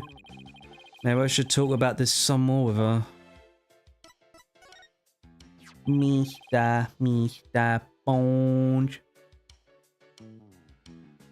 Poor Rose, he's fucking babysitting on a Friday. I only got to speak with him for like a day. Because Wednesday he wasn't here because something, well, it wasn't serious, so it was fine. Well, he wasn't there on Wednesday, now he's not here today because kids. About this blood stain. Well, what about it? There's something about it that's been bothering me. Oh yeah? What's that? Well, there's a huge blood stain on the crime scene and the blood-stained candelabra. Now, this only is a guess, but I'm thinking maybe there was two bloodstains off from the same source, obviously. I'm thinking maybe these two bloodstains are from the same source. I guess that is a possibility. Can we compare the two bloodstains? Would that take a lot of time? Are you kidding? Don't underestimate the power of science. It'd be done in a jiffy. He blinded me with science. And the results are in. And that didn't take that long now, did it? Seems that the blood from the lift and the candelabra are from the same person. Crazy. Science can do such a thing. But isn't science was meant to be ignoring now in this day and age?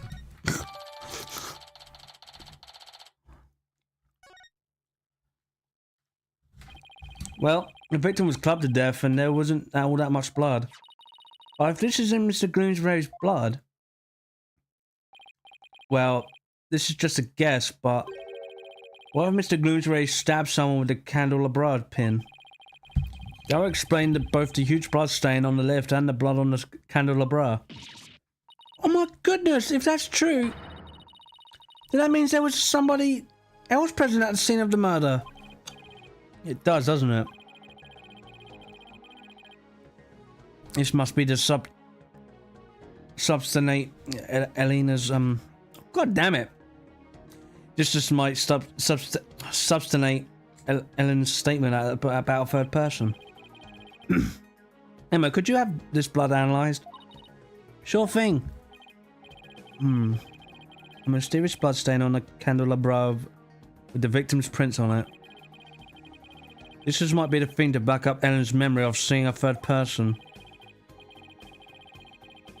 Next up, the reception hall. It might be worth taking another look around in now.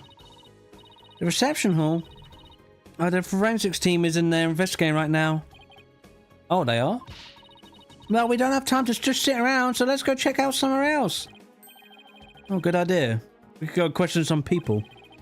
Especially Soren. I have quite a few questions for that guy.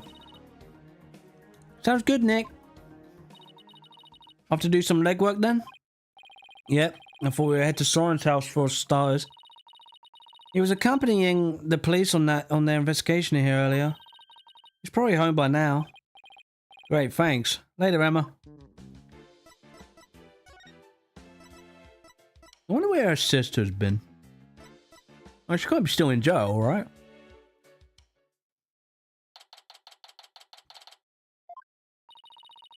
I still can't get over how gorgeous Sprocket Manor is. Just don't touch anything. I wasn't going to! She was definitely going to. I was told I had guests. Oh, hello. Oh, thank you for seeing us, Soren. We know you're busy. We'd like to ask you a few questions about the case, if you wouldn't mind.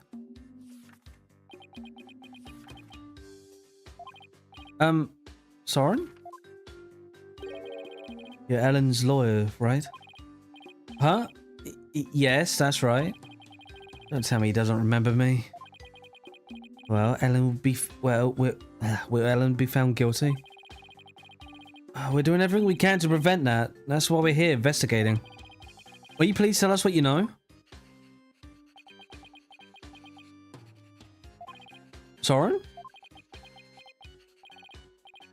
Alright, fine. What was that pause all about? It was you who gave the order for that large-scale cover-up plan, isn't that right? What large-scale cover-up? Don't play dumb with us! You held 2 wedding receptions in order to try and cover up Mr. Gloomsrow's murder! Ellen thought that, through the power of the timekeeper you built, she'd travel back in time. Ah, so that's why there are 2 receptions. Wait, does he seriously not know why the reception was held twice? Looks like I have to delve deeper here. So the cover-up scheme, that fake trip through time, you're not the one who was behind it all? Pierce Nakodi stated in court that you were the one who ordered to be carried out. Pierce said that? I see. I'll leave him in charge of everything around me. So whatever he decides is in essence my decision too. So I take it that you didn't know anything about the cover-up? That's none of your business. But you were in the 2 wedding receptions in a row. And still you claim to know nothing? I have nothing more to say to you. Please leave. But Soren!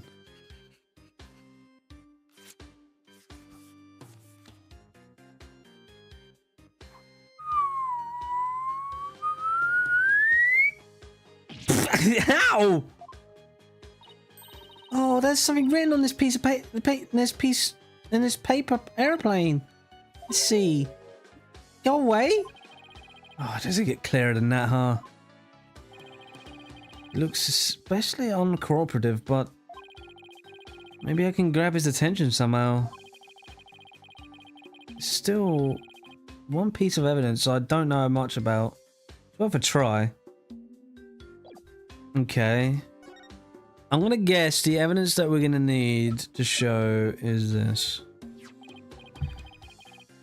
Soren, have you seen this before? That's...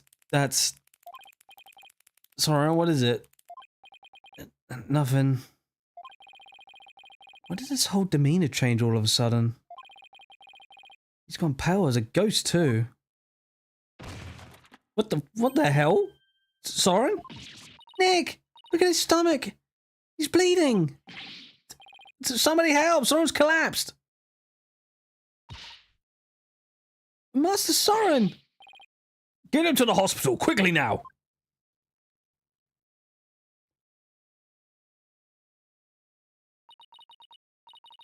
Poor Soren.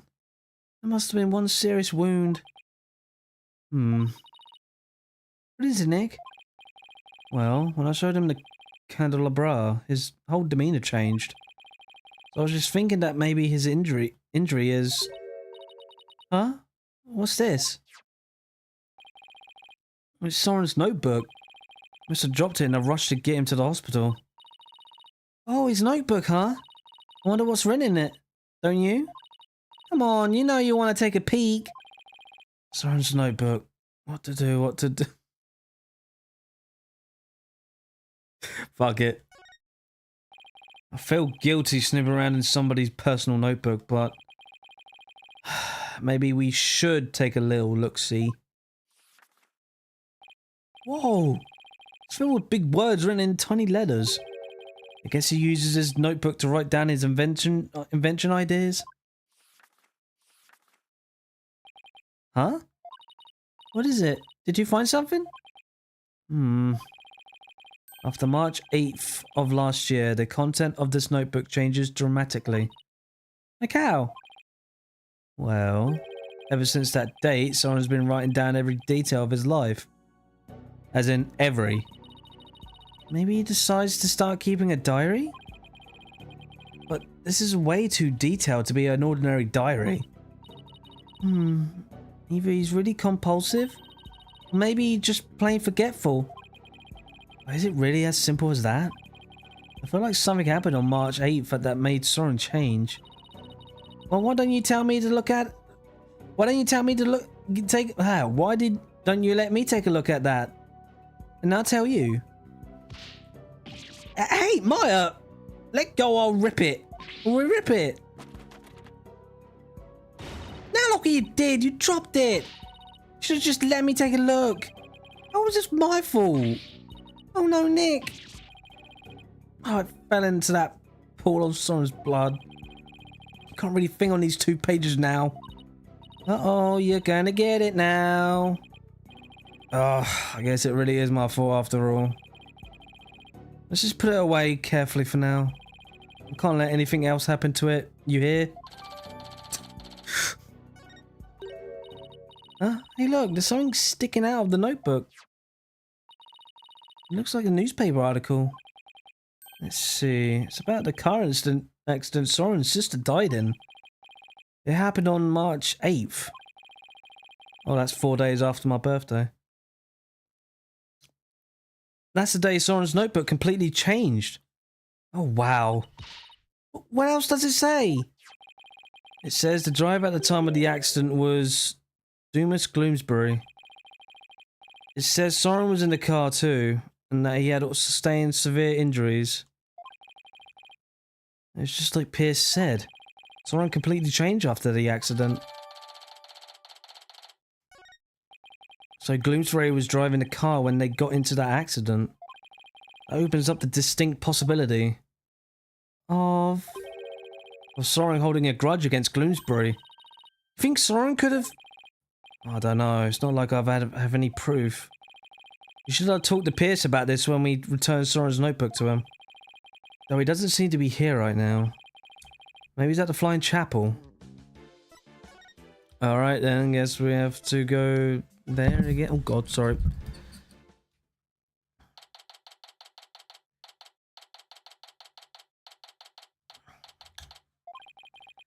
Well, sure, I hope Pierce is around here somewhere. Ah, Mr. Wright and Miss Faye. Well, hello, Pierce. We were just looking for you. Oh, I'm sorry for Master Soren's sudden departure earlier. You have my sincerest apologies. Oh, it's totally understandable, really. But shouldn't you be at his side right now? It's fine. The other servants are with him, and I am in constant contact with them.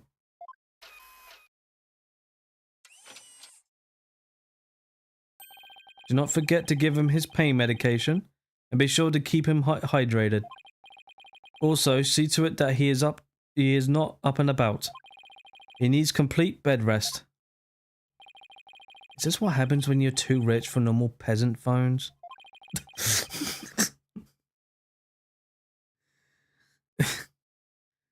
I must return to Master Sora now, but... Did you want something of me? Actually, here's Soren's notebook. He dropped it when he collapsed. I hope Piers doesn't notice the blood stain. Oh, thank you very much for this. I'll see to it personally that Master Soren gets it back. Thank you. I trust you did not look inside. Oh, of course not.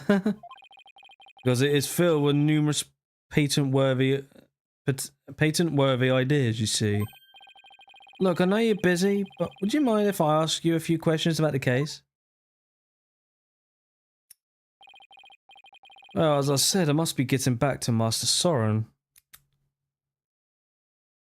So if you could make it quick, I would greatly appreciate it. Alright, I'll make this quick as I can. I'd like to ask you about the cover-up you tried to pull off, if you don't mind. I told you everything there is to tell in court already. Disposing of anything that may harm the Sprocket family's reputation is simply a part of my job. Sounds like a lovely job description. I have nothing more to say on the matter. I will say, I do not think it's wise to spend time on topics that have already been discussed. Right.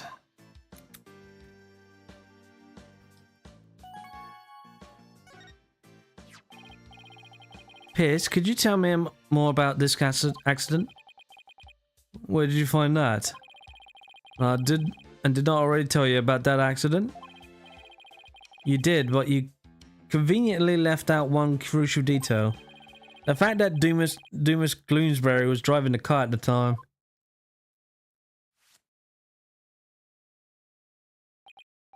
Oh, did I not mention that? I suppose it simply did not come up then. If Mr. Gloomsbury caused the accident, why didn't the Sprocket family fire him? Wouldn't that usually be the natural consequence for such a huge mistake? Please do not misunderstand. Gloomsbury stayed on with the family. On Master Soren's request. What? As the type of person Master Soren is. Perhaps it was the influence of Miss Selena's kind nature. Such a sweet she was such a sweet person that even in her last moments she thought of Master Soren. Not only did Soren not hold a grudge against Gloomsbury, he insisted on keeping him on. Now I really don't understand how that guy's mind works. So you were present for Selena Sprocket's last moment? Yes, in my professional capacity. The accident happened on the way to a concert party. And what kind of party was that? It was Miss Selena's engagement party. Bloomsbury's injuries were minor, but Miss Selena's and Master Soren's were critical. They were brought to the Sprocket family's regular hospital. Wow, to have such a terrible thing happen on what has to be a day of celebration. Thanks to the surgeon in charge, Master Soren pulled through. But Miss Selena, she...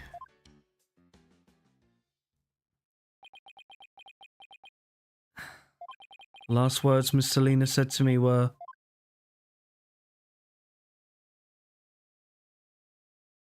Please help Soren. Ever since then, I have attended Master Soren and tried to help him in any way I can. I see. Selena's fiance must be has been devastated. Indeed. The shock of losing Miss Selena was so great. He quit being a surgeon. He was a surgeon? Wait, so the surgeon who tried to save them both was he? Yes, he was Miss Selena's fiance. What a terrible tragedy. How awful. So where is her fiance now? Good question. I wonder what that... I wonder that sometimes myself. So Selena had a fiance. I'd like to find out more about him, but I doubt I'll find him anytime soon. So, are we done here? I'm afraid I must be going. Could you please tell me a little more about Soren? There was nothing more to tell. I can't seem to get any real answers out of him just by asking him questions. But is there that piece of evidence I still don't know about? Maybe you do. Maybe you tell me something about it. Maybe the candle. Pierce, have you ever seen this candelabra before? No, I don't know anything about it. Of course.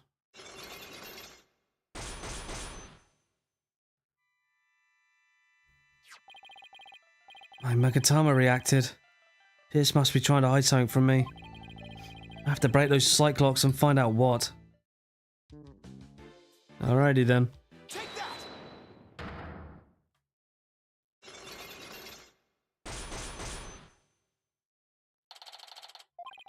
Pierce, you're hiding something from me about this candelabra, aren't you?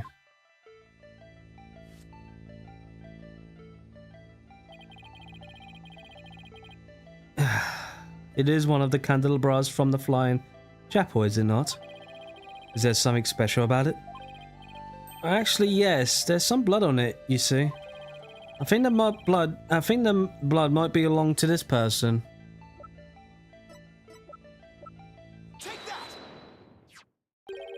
Soren has a rather nasty wound on his body, doesn't he? No. Yes, Master Soren is indeed injured. Are any of the other people involved with this case injured? Not as far as I know. I see. And then, let me ask you this, Pierce. Did you suppose Soren could have been more directly involved than you're letting on? What in the world would make you think that? Oh, I've got my reasons. Mr. Gloomsbury's fingerprints were found on these candelabra's stem, which leads me to believe that Mr. Gloomsbury stabbed Soren with it. You cannot possibly think Master Soren is the one responsible for the murder. I don't have any conclusive evidence of that at the moment, but I do think he had a motive. This proves that Soren had a motive to kill Mr. Gloomsbury. And then the newspaper article. Even though it was an accident, Mr. Gloomsbury was the man responsible for taking Soren's sister away.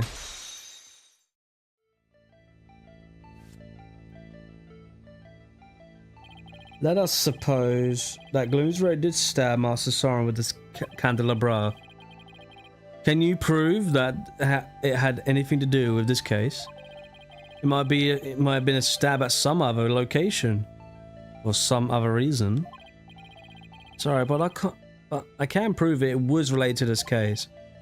Oh, really? Soren's stabbing and Mr. Gloomsbury's death are definitely connected. Are they now? This is the piece of evidence that ties Soren's injuries to Mr. Gloomsbury's murder. That would be the bloodstain on the lift. The bloodstain was found on the left side of the lift that goes between the hold and the Vista deck. Its blood matches the blood that's on the candelabra. I obtained the results straight from the police, so I can assure you this information is correct. This bloodstain on the lift indicates an important fact. It shows us that Soren was there during the crime. Soren's blood was on the lift, which can only mean one thing.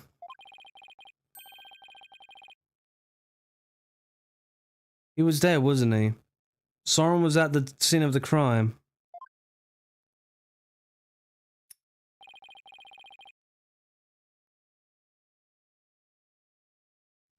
You are very astute, Mr. Wright.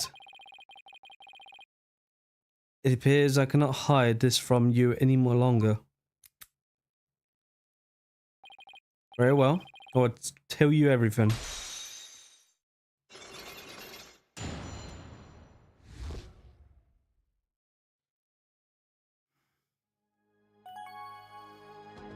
Great. Timber won't be on. Our aunt wants to do a 4th of July today. I guess I'm alone for the stream.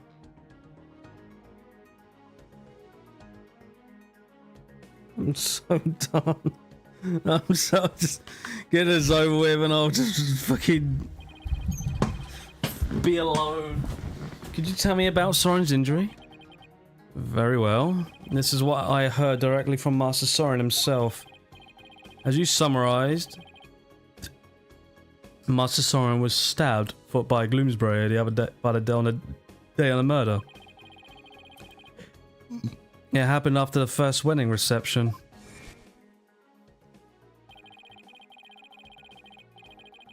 The happy couple was at the reception hall when suddenly Gloomsbury appeared. He attacked Miss Aline and tried to attack her. Tried to take her away. Master Soren went to stop him and found himself in a struggle with Gloomsbury. That is when Master Soren was stabbed with the candelabra, he said. Even though Master Soren was badly injured, he went after Gloomsbury. So Soren really was at the scene of the murder, wasn't he? Yes, that is correct. However, by the time Master Soren arrived at the scene, Gloomsbury had already been murdered. So Pierce is saying that Soren was at the crime scene, but that he didn't have anything to do with the murder itself. Even still, why did you try and keep such an important piece of information from me? I am very sorry. Master Soren's injury and Gloomsbury murder were not directly related, so I decided not to mention it, so as not to unnecessarily complicate the investigation. Now then, I am sorry, but I'm afraid I really must go. Now please excuse me. Well, thank you for your time. Pierce should have just told us everything in the first place and saved us all a lot of time. Yeah, but I guess it isn't that simple for him. He is a family butler after all. He shouldn't make our job any easier though, did he? Well, at least we learned something new. Soren was at the scene of the crime. That's true. One step forward is better than none. So what's next, Nick? Let's see. The forensics team might be done investigating the reception hall by now. Let's go check it out. Sounds like a plan.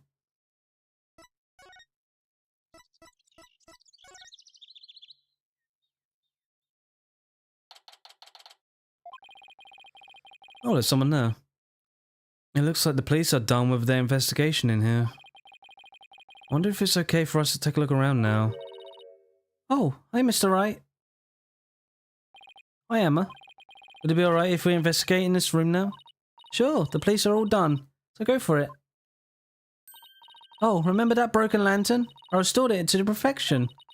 I have to say, it's some of my best work. Sounds like the repair job is a resounding success. Thanks, Emma. We'll take a look at it too. Well, I have a bed. Have to be getting back to the station. Try not to mess up the crime scene if you can help it. We'll be careful. I'll be seeing you. Bye, Emma, and thank you. Well, shall we get started? Alrighty then. Let's see, what can we examine that we...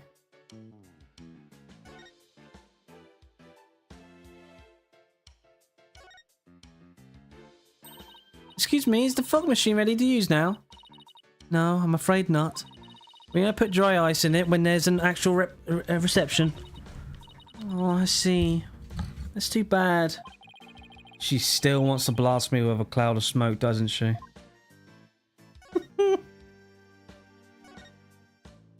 Hey,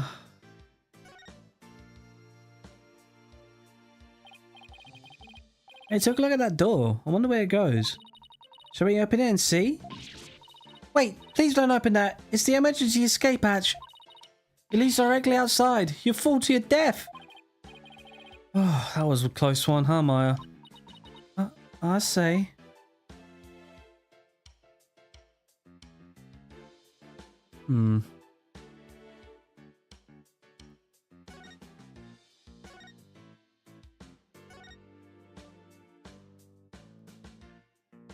Oh, hello. This is where the murder weapon... this is where the murder weapon, the timekeeper, was displayed. I guess it's in the police custody now. Huh? What's this? A key? Let's ask the maid about it. No, good idea. She might be to tell us about something.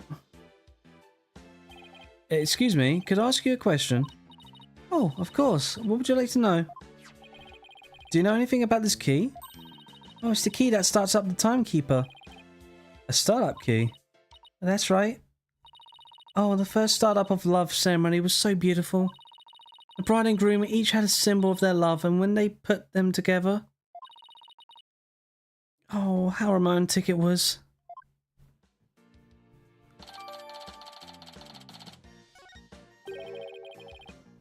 First startup of love ceremony? What exactly did that entail? Oh, it's a ceremony in which the couple activate the timekeeper together for the first time. I suppose it was kind of like a cake cutting ceremony. And what are these symbols of their love you mentioned? Well, that's kind of an industry secret, so I can't really say. I'm sorry, I better get back to my work. Oh, looks like there's an order from above not to talk about it.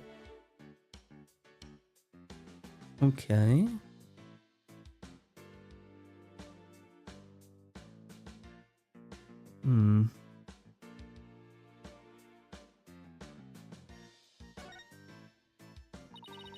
It's another beautiful day outside, isn't it? Yeah, if only it wasn't the scene of the murder, we could actually really enjoy it.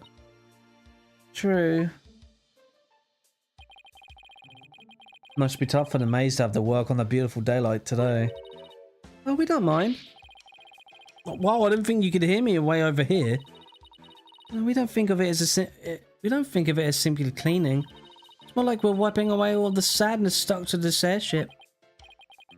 Wow, talk about devoted.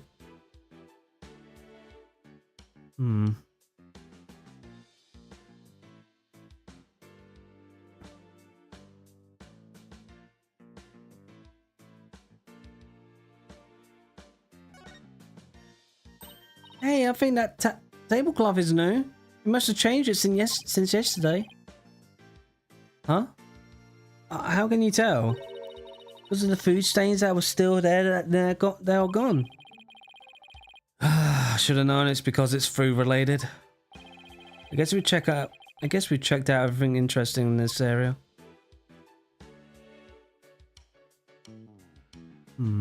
Okay.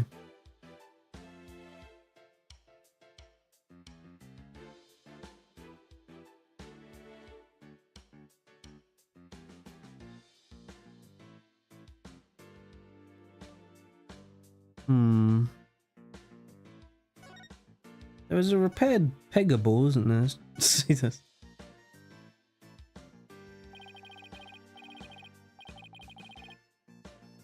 Here's a broken lantern, all patched up. And I do mean patched. Emma said that was best work, so I know she put a lot of effort into it. It was pretty smashed up. Must have been a lot of work to piece it back together. Well, she gets an A for effort at any rate. Huh? This wheel handle on the back has some blood on it. It looks like somebody gripped it with a bloody hand. Maybe the blood got there when the killer was putting on old Doom and Gloom's body inside. Do you see anything else worth noting? Well, there's another one of those lanterns over there. So it might be a good idea to really compare the two later.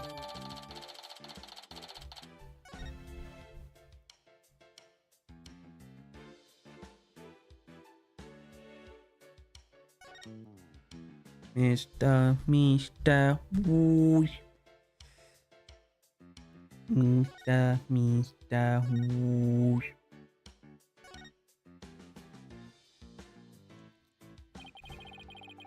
This is the unbroken peggable lantern.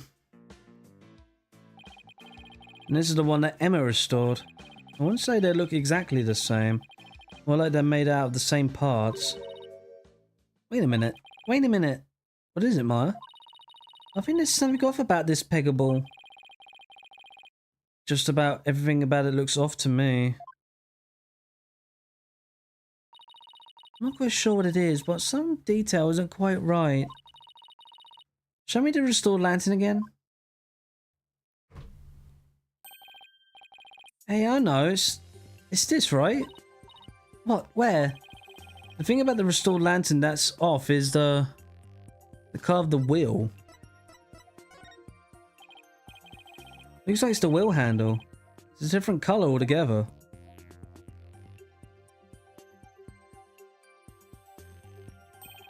Emma got the inside and outside wheel handles switched around. Oh wow, you're right! And there's blood here on this handle. As if somebody gripped it with a bloody hand. Right. Which means that the blood got on the handle from the inside the lantern.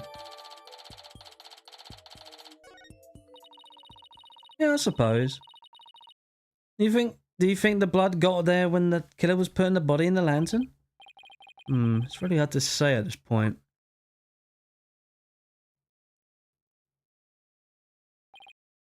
Oh, well, I think we've checked out everything relevant to this case. What are you two doing here? Wait, what are you doing here? Soren, shouldn't you be resting in bed? You're injured. How do you know about that? Never mind. My notebook. Have you seen my notebook? I can't find it anywhere. My notebook. I need my notebook. What's the matter with him? My notebook. I need to have. Master Soren. Master Soren. Master Soren, I told you to stay in bed. My notebook. Here you go.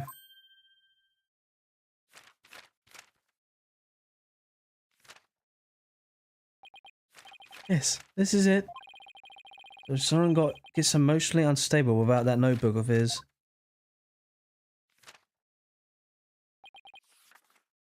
Ew.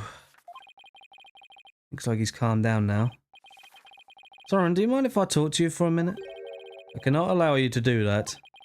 But if this wound were to open up again, he needs to rest. Oh, I guess you're right. Now, if you excuse us. Master Soren, let us retire. Alright. There they go. This is right. I guess he really isn't in any condition to be questioned. Well, let's go back to the agency and sort through what we learned.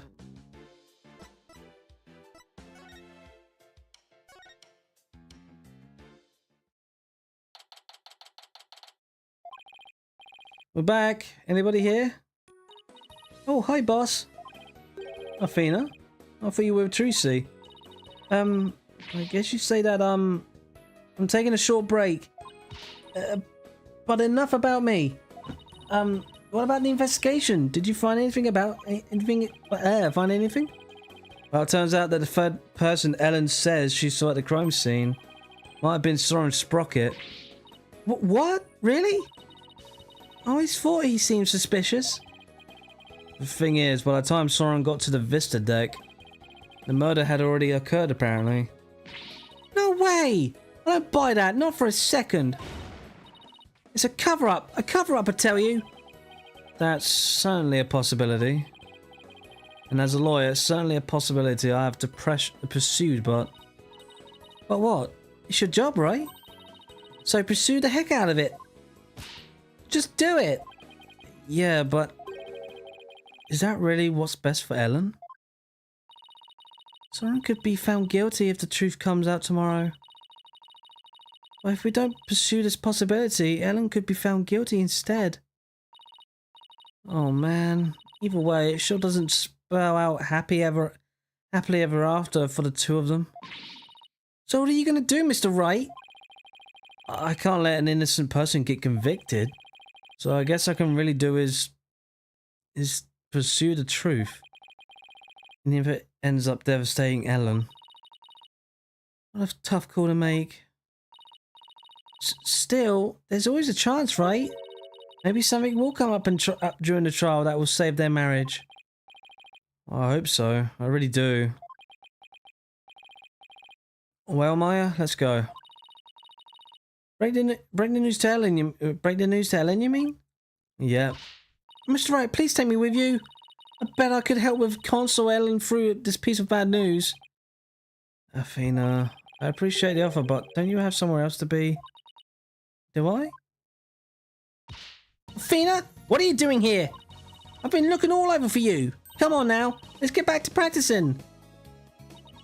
No, wait. My body can't take it anymore. Boss, you gotta help me. Well, I always keeps their promises, Athena. But, boss. If you bail on me one more time, Athena, I'm gonna use a real blade on you. Ah! Sorry, Athena, but someone's gotta do it. Better you than me, though. Hang in there, kiddo. Come on, Maya. We better get going. Poor Athena.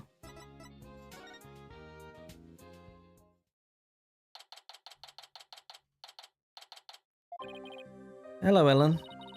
How did your investigation go, Mr. Wright? Before I answer that, I need to ask you something. Was Soren with you when Mr. Gloomsbury attacked you in the reception hall? I'm sorry I kept it from you. I was afraid that he'd come under suspicion if I told you. So I kept quiet about it. I'm really sorry. I see. I thought it was probably something like that. Listen, Ellen.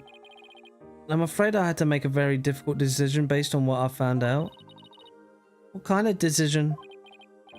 This is very hard for me to say, but the mysterious person you saw at the scene of the crime was most likely Soren. What? In other words, in court tomorrow, I'm afraid I have to propose the possibility that Soren is the true culprit. No, Soren is innocent. No! But don't you see? If I don't try to pursue that line of thought, you'd be found guilty. No! No! No! Please, Ellen, calm down. Soren just can't be found guilty. I'd much rather be found guilty instead. Ellen, you can't let yourself think like that. But, no! Marriage is for life, right? Do you really think you can run away? You can run away from the truth and still be truly happy with him? But you're not married, so how can you possibly understand? Sometimes you just got to do whatever it takes to make things work. But Nick, you talk to her. Hey, don't just dump this all on me. Mr. Wright, I'm innocent and Soren is too. So please, prove our innocence in court. I certainly do everything in my power. I just hope she doesn't lose control like this in court tomorrow.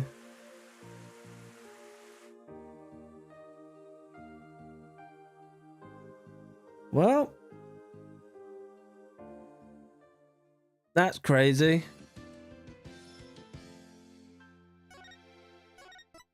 Well, we done a trial and a damn investigation, and Rose isn't there. That's yeah. Then Tim was not here. He goes, aunt. Oh. I've been truly alone. Oh well. Well, I guess that's going to be it for today then, I suppose. So, we shall see you later for Sea of Thieves. Thank you, Rocky, for joining. Thank you, Dragon, as well, and Helios, if you're still there. And thank you, everyone else that is lurking, for watching. Bye-bye for now. See you all tomorrow.